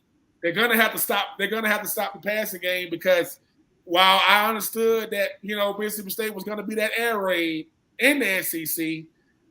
You also got to stop people on defense, and sometimes it comes down to that. One stop could be the difference in winning and losing. But I've always been a big fan of Will Rogers. Like I said, there used to be a time to where Will Rogers wouldn't have had a shot at the NFL. No, he could throw that thing. And the NFL, I know you want Lamar Jackson or Jalen Hurts but they still got the Matthew Staffords of the world. They still got the Justin Herberts of the world who can sit back in that pocket and fling it, and that kid can fling it. Yeah. That's a good point, and I like this one for you, Jake. From Jed in Friars Point, Mississippi. A lot of people in the Delta watching this morning. Can MSU pull off 8 or 9 wins this season? Show me the way. Show me the money. It's going to be tough. Think? Yeah, it's going to be tough. I mean, you need to probably settle those expectations around 6 wins or 7. I mean, you look at the schedule coming up. Obviously, I don't know that they will. Alabama is a team that has dominated Mississippi State regardless of coach since Saban's been there. You go back to, the last win Mississippi State had was Sylvester Croom on Nick Saban's first year. Guys, that was before Facebook was even popular. So that was a long time ago. And, Dan Mullen, Joe Moorhead, Mike Leach, they've all had issues with Alabama. Let's take that one off the table. Let's say they get Western Michigan next week. They get to the bye week at 3-3. So now you got to find 3 more wins just to get bowl eligible. You would think that they can handle Southern Miss. That's 4. The Egg Bowl will be a toss-up. And then, of course, you're going to be in a lot of one-possession games against teams like Arkansas and Auburn, Kentucky. That backstretch is really, really tough. Texas A&M. So, you can – I think 6 or 7, but I think if you're talking 8 or 9 wins, a lot of things have to happen. One, you got to get that defense, more shored up. And Ben referenced defensive linemen coming from Mississippi State. That is absolutely a fact. But right now – Mississippi State is lacking some of those big playmakers. There's not a Chris Jones on this team. There's not a Jeffrey Simmons on this team. I mean, there's some good talent, but offensively, they've got to figure out exactly what they want to do with this team. I think that, they said the right things early. The staff did saying, hey, look, we're going to still run air raid principle, but we're going to do things differently. But it looked like early on, the first few games, it was a wholesale change offensively. So I think now they've had to kind of backtrack a little bit on that. That's what you saw against South Carolina. Obviously, they want to run the football. They probably would like to have a more mobile quarterback moving into next year. But long story short, it's going to be really, really tough for Mississippi State to get there. I think that, a win for them this year is to get to 6 wins, maybe 7 wins with a bowl win. I think that's kind of where this team, kind of hangs out at. All right, another one. Ray Stevens, Provo, Utah. The interwebs, you get people listening everywhere. That's interesting. Zach Arnett knows defense. Talk about his offensive coordinator and why he's doing what he's doing. They ran the air raid the previous 3 years. Mike Leach is gone. Boy, do we miss him. But Zach Arnett, I'm just saying this now. He had a defense last year. They won 9 games in the air raid. That's a lot of stress, like Ben said. When I was driving through Macon, Mississippi on the way back from Orange Beach last week, that's where Jeffrey Simmons is from. You talk about a badass defensive lineman. And he's starting now for the Titans, isn't he? Yeah, I think he is. But talk about that if you would, Jake, and then we'll go back with Ben because I know Ben's got – I got a lot of questions coming in here. But, hey, I'm going to tell you what, if your fans aren't optimistic, then they're not really fans. No, absolutely. Hey, fans are optimistic and then pessimistic depending on the day. Offensive coordinator wise, Kevin Barbay, if you go back and look at what his body of work at App State and then prior to that is he's a guy that wants to run, some tight ends in the series. He wants to run package 11, package 12, whatever you want to call it, where he gets the tight end game going. He wants to come off the run, use play action. But again, you're talking about a team that has offensive linemen that were recruited to block in an air raid system. Ben can speak of this more than I can, obviously playing college football in the National Football League. But from the guys that I've talked to, it's very tough to, take a guy that is a road grader and then make him, a guy that can live it on an island and pass block. Conversely, it's hard to go back the other way. A guy that's used to just pass blocking, now he's got to put his hand down and he's got to go get somebody and he's got to take on a linebacker, in the hole, in the 2-hole or 4-hole. But I think ultimately where they would like to live is in that play action mode, living off the run to open up the pass. But I just don't know that they have that personnel to do that this year. I think they're going to have to do what they just did this past weekend offensively. Ben? No, I agree. I mean, if you recruited me for this, and then when I get here, you tell me I got to do that. The best example is, Albert Haynesworth. I was playing with him when he was with the Titans. He was a 3-4 interior D lineman. When he goes over to Washington, they made him a 4-3. When he was a 4-3, they made him a 3-4. They made him do something like, I don't do that. And I think the thing about it is that's false advertising. You recruited me for this. You told my parents this. I get here and you got me doing that. Now, it can be done, but the problem is, it would be like telling Tyreek Hill, man, we just want you to run block. No, man, I'm a cheater. I get out there. And it's the same thing. Look, at the end of the day, recruiting ain't like getting a job with a resume. The first thing you look at on the resume, if it's a job opportunity, the first thing you're looking at is the salary. What is it? $100K? Okay. Then you start going through the job. So I could do something like that only because I can lie on my resume and get the job, and hopefully for the first 90 days I can fool y'all. Because after that, it's gonna be hard to get rid of me. That's just some free advice for you kids. I just got to get a job one day. But I just think that for Mississippi State is, if you recruited me for this, but you got me doing that, that's on you.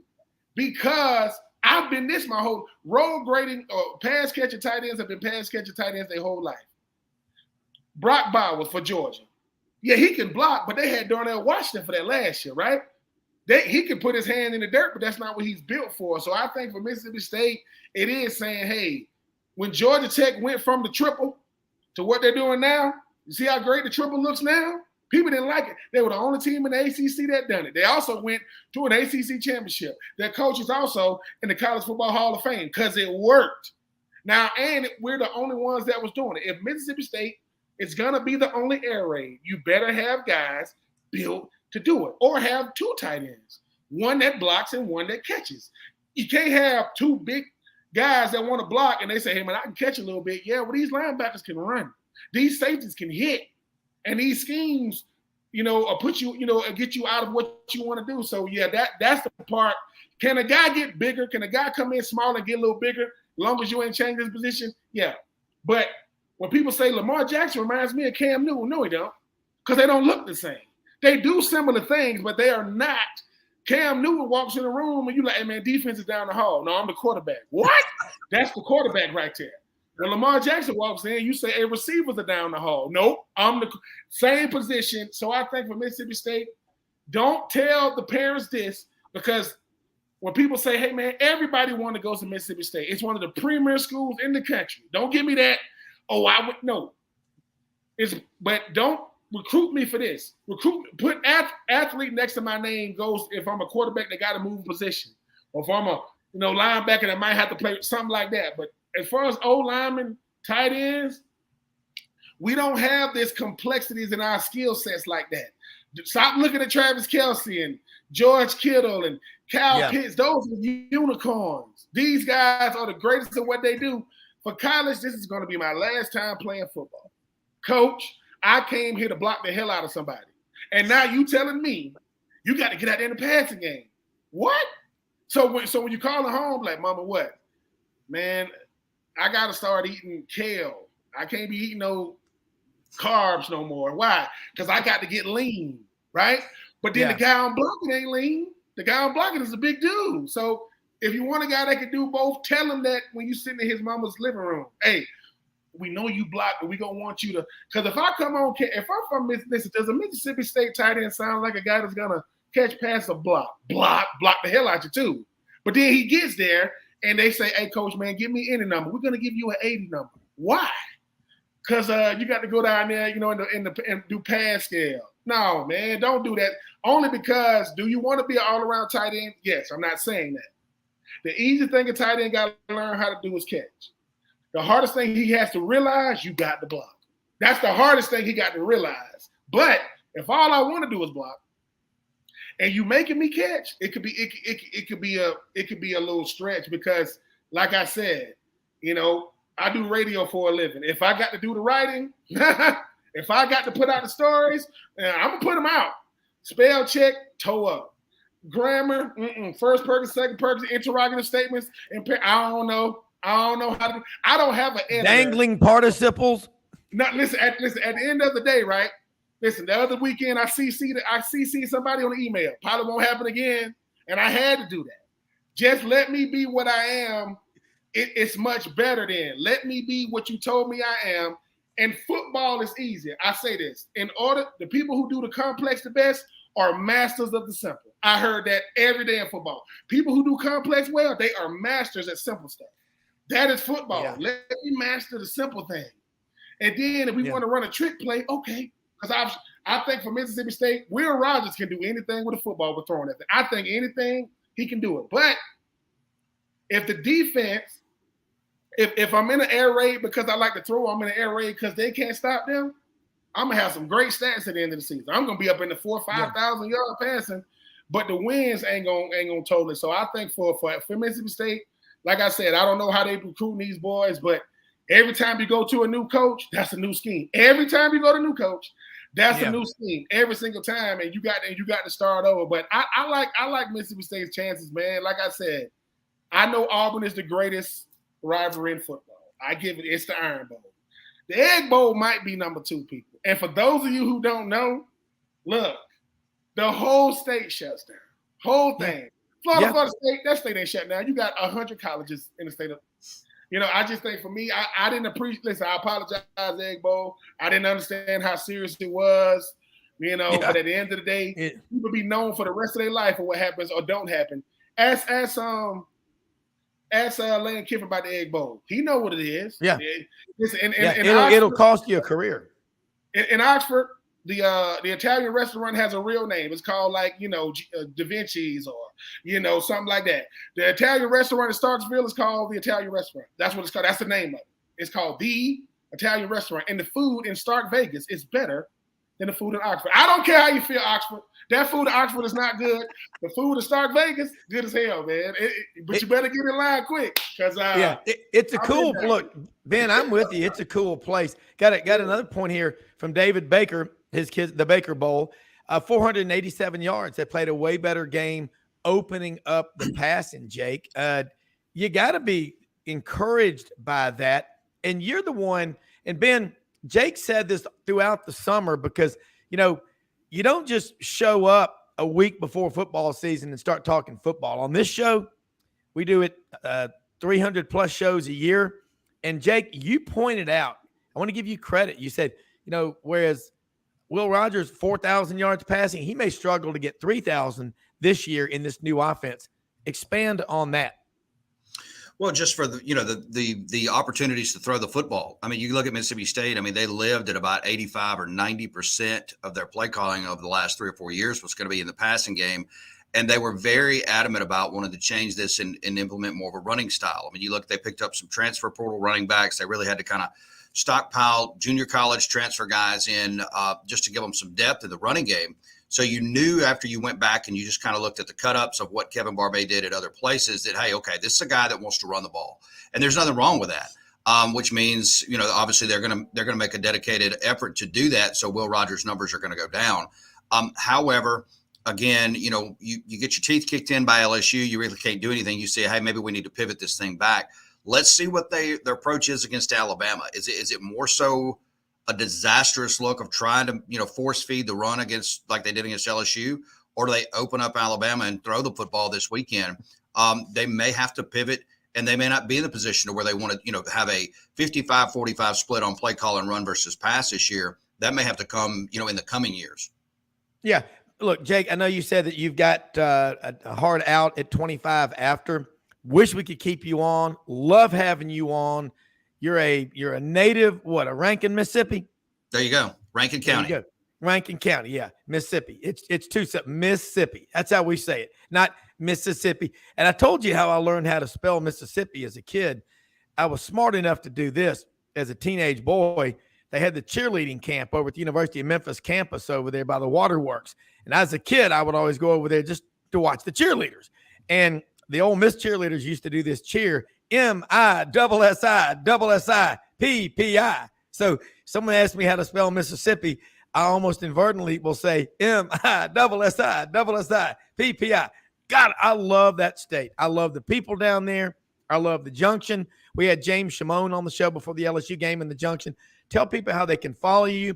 Keep up with your great work.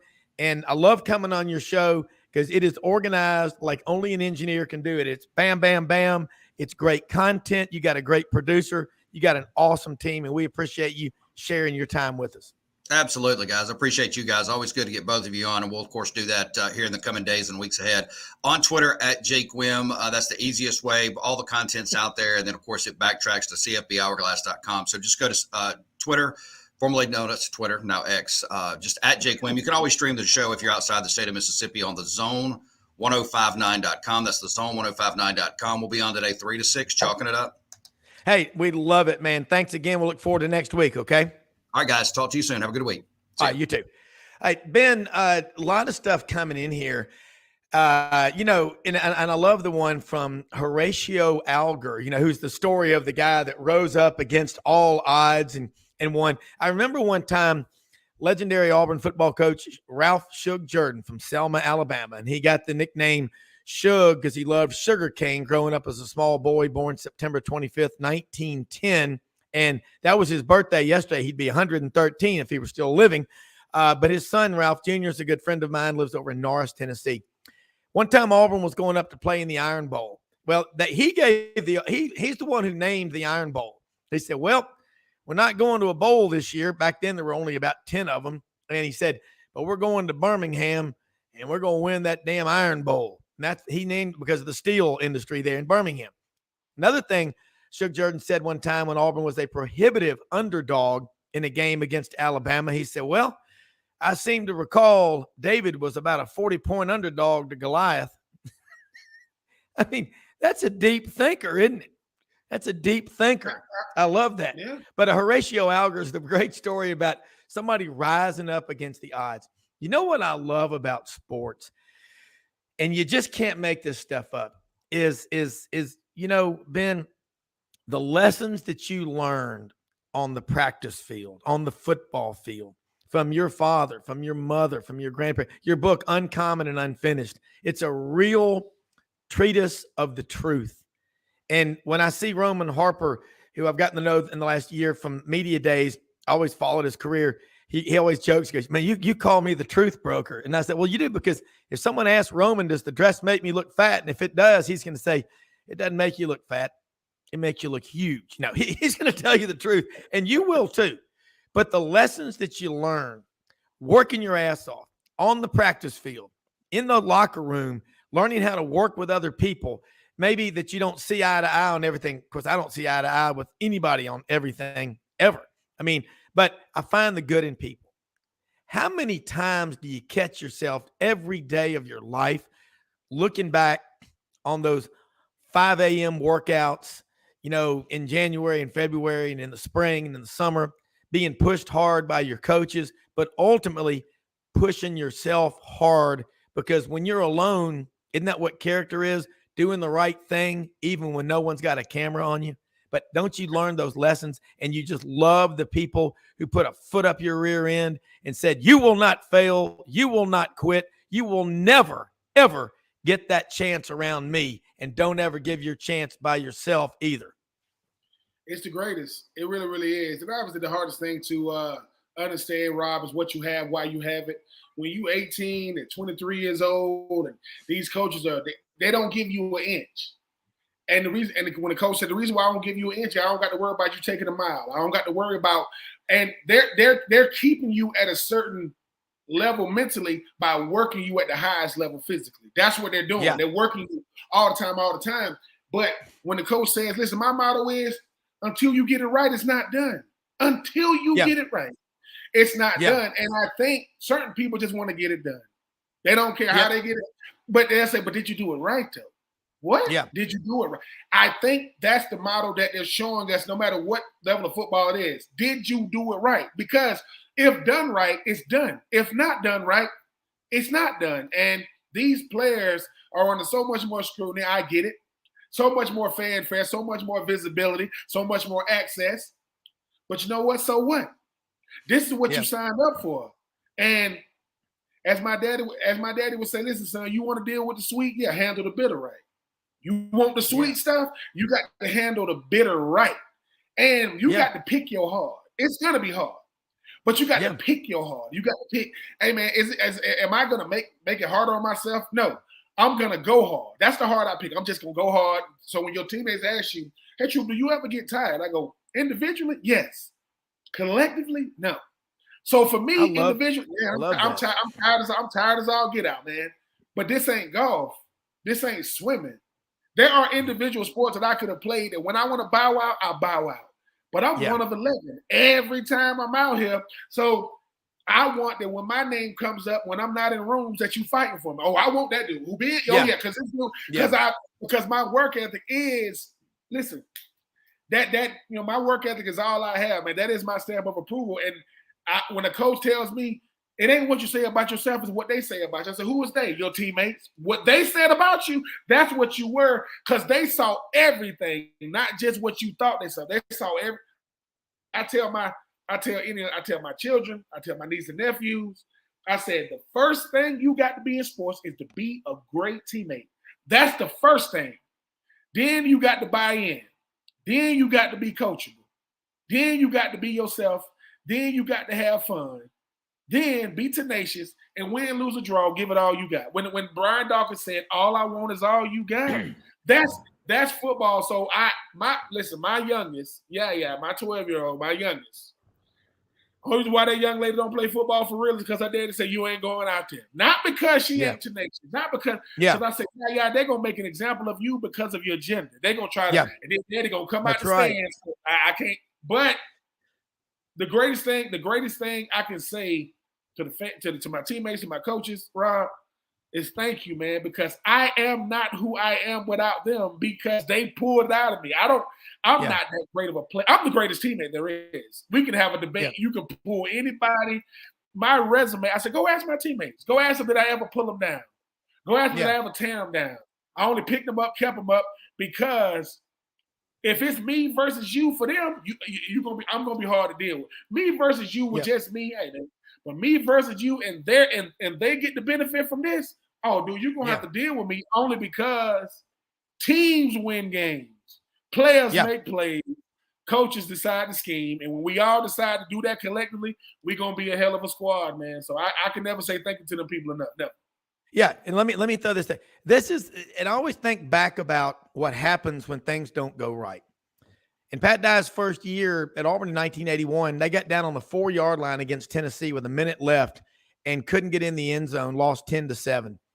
And he was laying the law down in this quick little snippet from the locker room after the game. Tell me you wouldn't want to play for a man like this.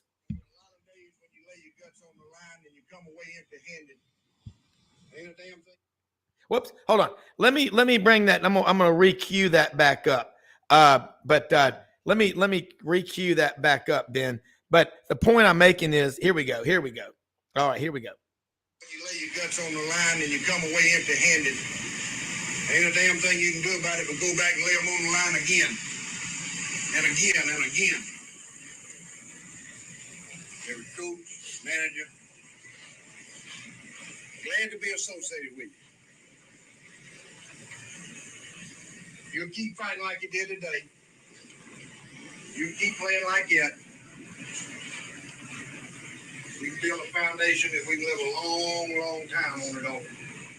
See, I love the way you handle it. It's not what happens to you. If you get sucker punched in the side of the head in a bar fight at 3 a.m, you better get back up and you better keep fighting. And I love what you just said. Let's take a quick break from one of our sponsors, Nashville Anti-Human Trafficking, and we're going to be right back. Rodney Orr, Tighter Insider, is going to join us, Ben. Love your analysis. I love the truth.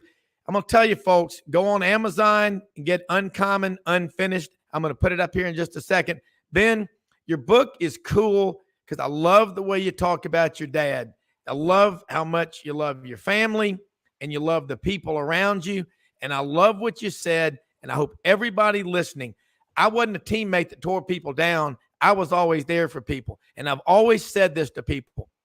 If it's coaching cross country, the top 5 of you score. You may not be feeling it today. You may be tired. You may be distracted. You may have something on your mind, but those other people are counting on you. So squeeze your hand as hard as you can. Now squeeze it a little harder because everybody else out here wants to win too. We're going to be right back with Rodney Orr and Ben Troupe right after this quick commercial message. Unbelievably, every 2 minutes in our communities, a child is either bought or sold for sex. I am R.A. Dickey, board member for the Nashville Anti-Human Trafficking Coalition. Join me and millions of others in our fight against human trafficking and for its victims by helping to educate the most vulnerable among us, our middle and high school students. Go to nhtcoalition.org, become a partner, and help keep our families safe, because none of God's children are for sale.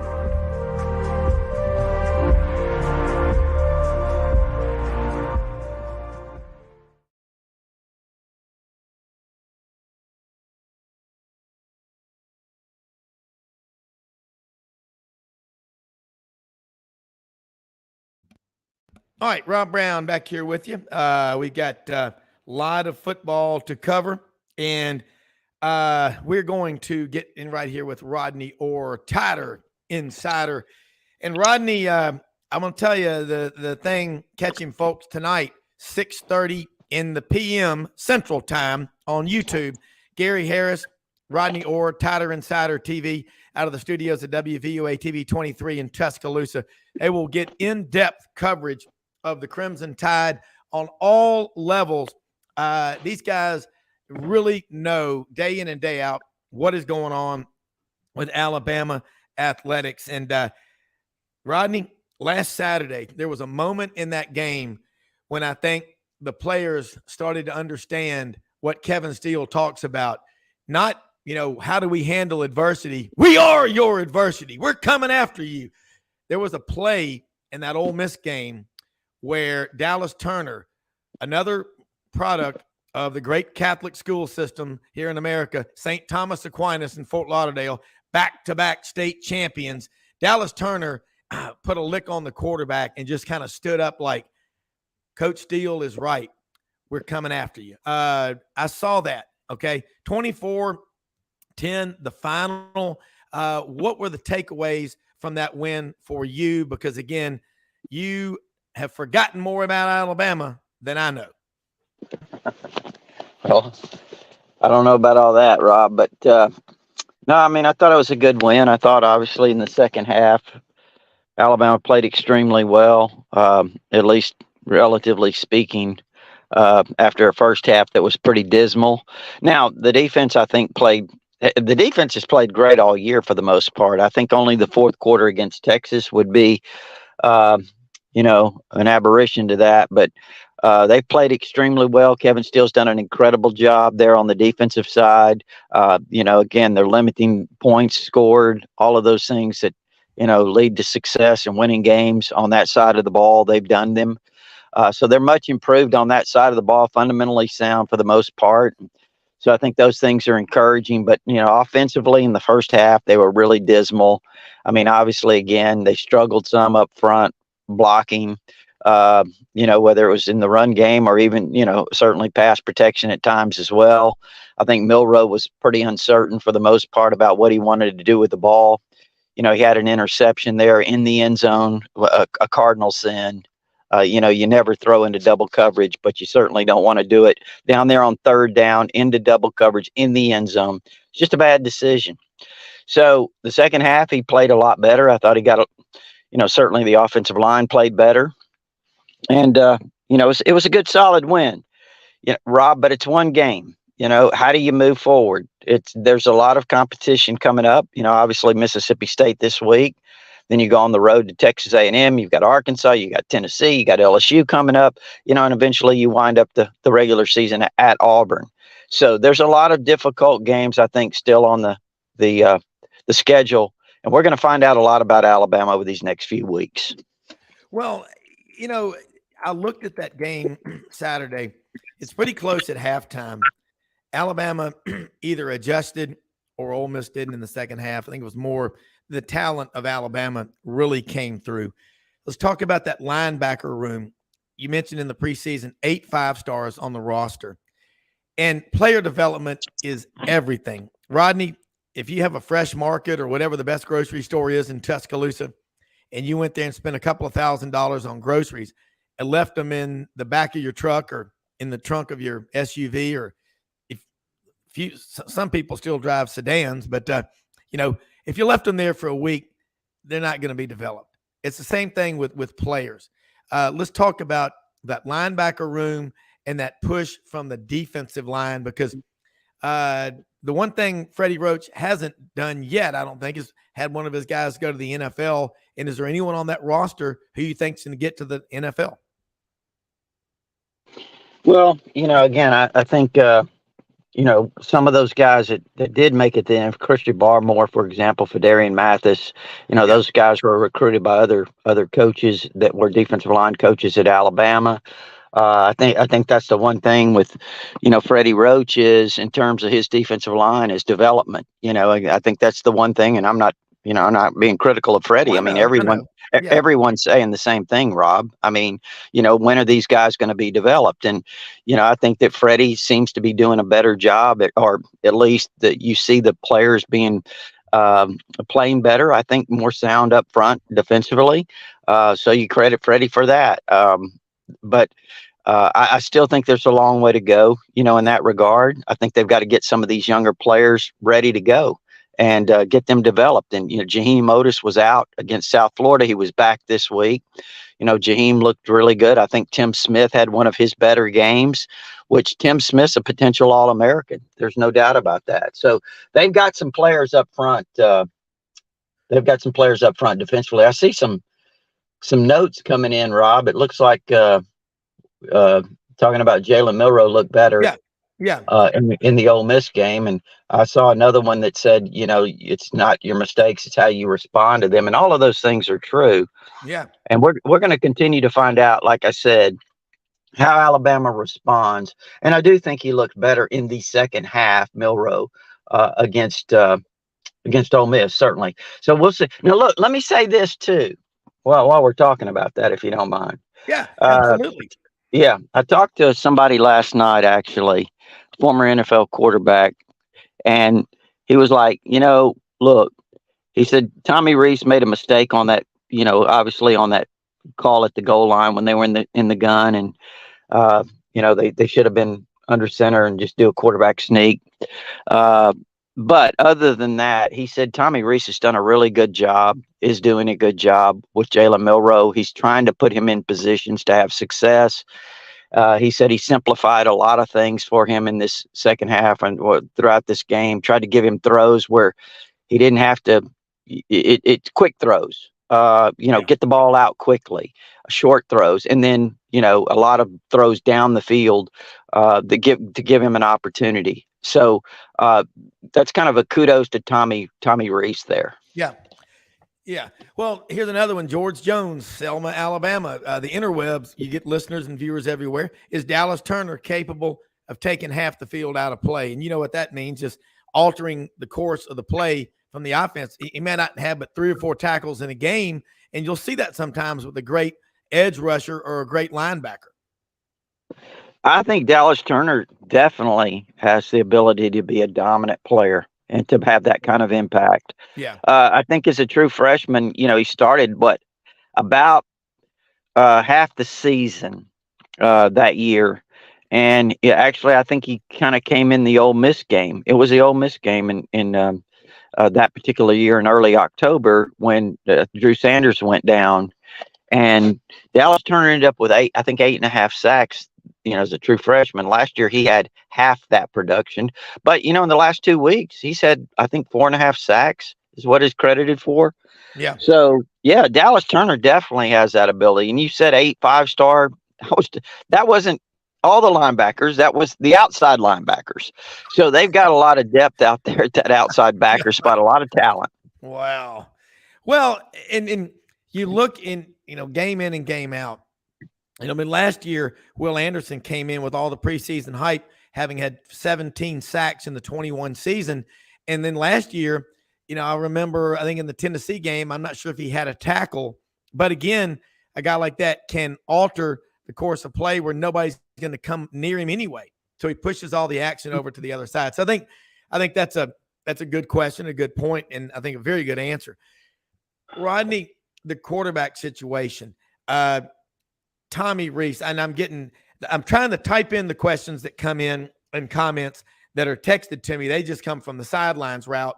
The ones that, are not just come from another route. But I got to ask you what you've seen. Tommy Reese brings in, Tyler Buckner, and then there's Ty Simpson, and then there's Dylan Lonergan, the true freshman. Jalen Milroe, I think, again, he looked better Saturday. Is this what you expected 3-4 games into the season? You'd still be a little bit unsettled, but more settled than you were in the first game or two? I don't really know, Rob, that I had expectations. Didn't know what to expect, actually. But, again, it's going to be a long season. I think that, and what I mean by that is, it's a work in progress. We're going to see, how Milroe responds. And again, I think he's doing a nice job in some ways. He's made some progress. They tried to get his legs more involved early in this game against Ole Miss. He's got some ability throwing the football. There's no doubt about that. But I think there's also some areas where he's going to have to grow, and it's going to be a real challenge. And look, I'd say even starting this week, and I'm just thinking off the top of my head, I don't have a record on this, Rob, but yeah, Alabama's had some, some of these late kickoffs they've had in the past. They haven't always been or played at their best. This is an 8:20 kickoff. In Starkville. God. It's going to be real interesting to watch, man. It's a pretty late kickoff. Ridiculous. But and then the good thing is, though, as you look forward to the next week against Texas A&M, that's not going to be a night game. It's going to be a 2:30 CBS game. And I always think that playing at night adds a little bit to the atmosphere. That's going to be a crazy atmosphere, especially if A&M goes in with just that one loss that they have. That's going to be a crazy atmosphere in College Station. And I'll just say this. How does Jalen Milroe respond to that? Yeah, you got teammates around you.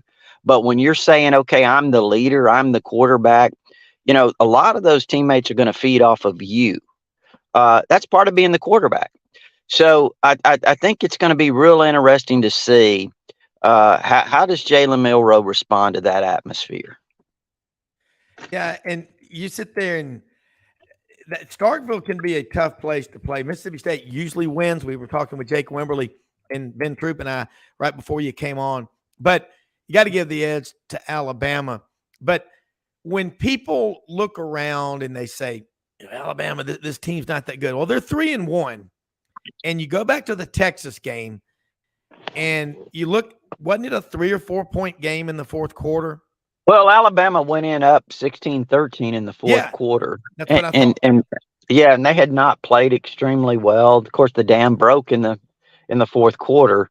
And Rob, you talking about Alabama, and they don't. I mean, defensively, I think they look really good. I mean, I'm not saying they're great. They're not 2016. They're not 2015. And they're certainly not 2011. But they're a good defense. I mean, they are fundamentally a pretty sound defensive football team, and they've got talent. Now, with that said, I think when you look around the country, I don't see a team that really jumps out at me. I thought Texas was solid. They're good. They're not great. They don't blow me away. I think, Sark does a fantastic job. They've got a pretty solid quarterback, a good quarterback, Quinn Ewers. I don't know that Quinn Ewers is a great quarterback, but I think he's a really good college quarterback. Yeah. And I think their defensive line, Bo Davis has done an incredible job with their defensive line. To me, that is the difference where Texas is right now. They've got a defensive line and a defensive front that's a much more physical, much more aggressive, really, really well coached. So I'm just kind of looking around the country and saying who's really good. I haven't seen all the teams.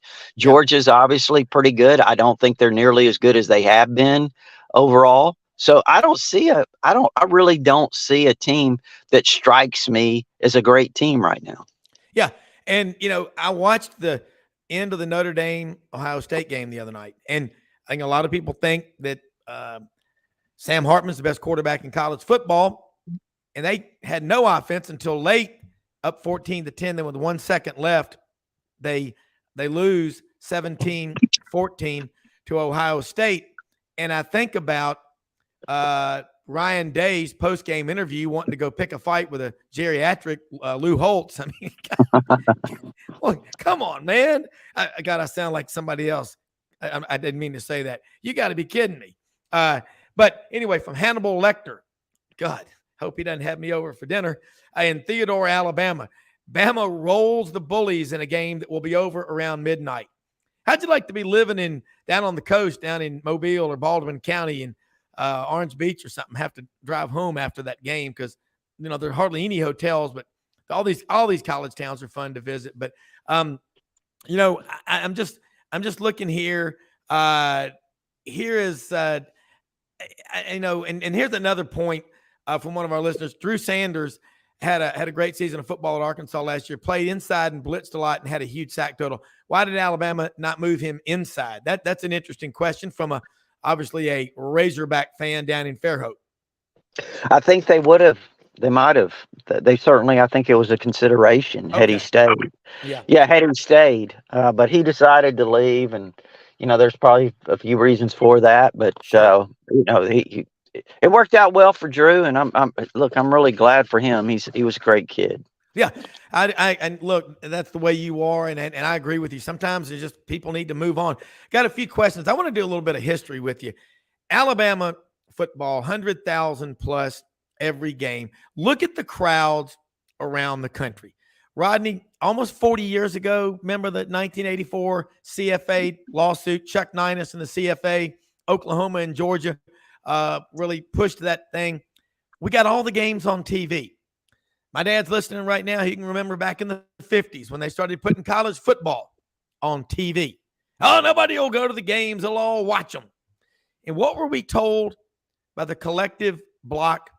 3 city blocks, 6 multinational corporations, all the last few years with NIL in the portal.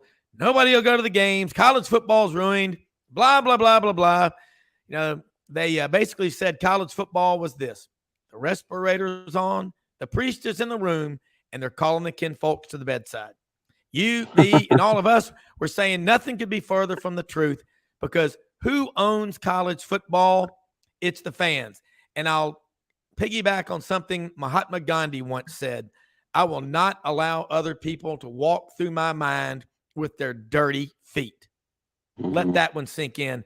Rodney Orr, proud native son of Mobile, Alabama, lived 25 years in Corpus Christi, which translated from Spanish to English means the body of Christ.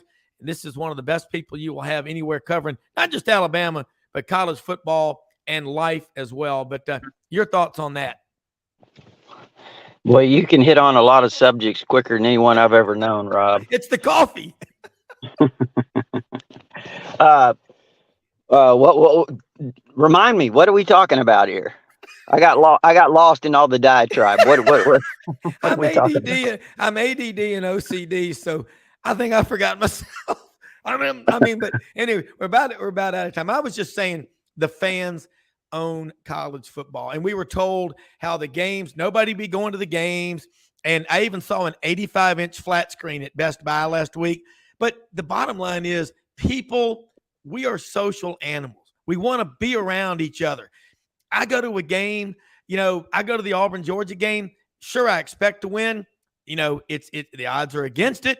But you know what? There are going to be 90,000 people there, 40 or 50,000 outside there tailgating down there for a lot of reasons. College football is about relationships and rekindling friendships and all. That's all I'm saying. And you know what? At Alabama, you pick the campus. It's a great reunion of optimism, of faith, and the human spirit is what I love about it. Yeah, again, I do think it's a lot of those things that you say. I mean, college football. I mean, unfortunately, I do believe also it's lost a lot of the pageantry and the spirit that it once had. And I think some of the things that we've talked about have kind of stripped it of that. But again, it's still pretty strong. And I hate to bring up the Texas game Yeah. in Tuscaloosa, Rob, but it was quite a deal. And I told a lot of people in Texas that were coming to that game, I said, listen, you're going to see something. I don't care what Austin you've ever seen in Austin. Yeah. You've never seen anything about like what you're getting ready to see in Tuscaloosa. Yeah. And when you go to Auburn and when you go to Athens and when you go to Baton Rouge, you're going to see stuff you've never seen before. They think they know everything in Texas, but they don't. Yeah. And, it's funny because all of my Texas people, all of my Texas friends that I grew up with, they're like, you know what? I've never experienced anything like what I experienced in Tuscaloosa. Of course, it helped that they won the game. Okay. Yeah. It helped. Yeah. It helped that their band was playing The Eyes of Texas Are Upon You on Sorority Row afterwards. Mm-hmm. But all of those things, Rob, contributed to it. But you're right. I mean, it's still a fan's game. And, I still see that. Yeah. And that's what I love about it. It's the fans own college football. And you know what's funny? It sucks to lose. Sundays can be tough. Go out and exercise. Don't sit around and stew over it. It's one thing to get beat. It's another thing to stay beat. Or let the game that you lost the previous Saturday beat you 2 weeks in a row. You got to learn to be resilient, man. All right, Rodney, y'all got a great show coming up tonight. I would ask you what you're going to talk about, but as you always famously say, you never know until you show up. And Gary and I just make magic happen. But it really is a great show. I'll be tuning in tonight. Let people know how they can keep up with you and all your great work. And let me close by saying this, and I mean it. Most often we see the face of Christ in the least among us. Go out and do kind deeds and give kind words to people. You never know how that can impact and change somebody's life. We are the most blessed country in the history of the world. We're all blessed, whether we believe it or not. Go out and find ways to bless others. You know what? It is amazing what positive thinking, positive words, and follow through can do. And let them know how they can keep up with you, Rodney. We love having you on. Cannot tell you how much we appreciate it. It means a lot to our listeners, our viewers everywhere, and look forward to having you again next week on the May Veterinary Clinic, Tuscaloosa and Northport, 2 locations, open every day of the week since 1964. Cat and animal daycare at Camp May. Cats that live together can stay there in the connecting cat condos. MayVeterinaryClinic.com. They're on our website. They are the best veterinarians around. People come from far and wide to have their dogs and cats and critters taken care of by the top shelf staff they have there. I appreciate it, Rob. It's TiderInsider.com. And if you're an Alabama fan, that's the place to be. It's only $48 a year. You can get instant access with your credit card if you prefer. There is an address there to send a check. Of course, it gives you all the premium information, but it also gives you our all sports forum, our community of Alabama fans. I'm on there a lot. There's a lot of communication going on, exchange, much like this show here, answering questions. There's a lot of great exchange there. I mean, there really is, Rob. This isn't a bunch of kids, posting gifts and all those types of things. This is serious talk among serious Alabama fans on TiderInsider.com. All right, man. Be a subscriber to Tider Insider. You will definitely know what's going on. Everybody, thanks for watching. Thanks for listening. Thanks for your questions and comments. Got a great show in store for you tomorrow. Until then, have a great day. We are out of here.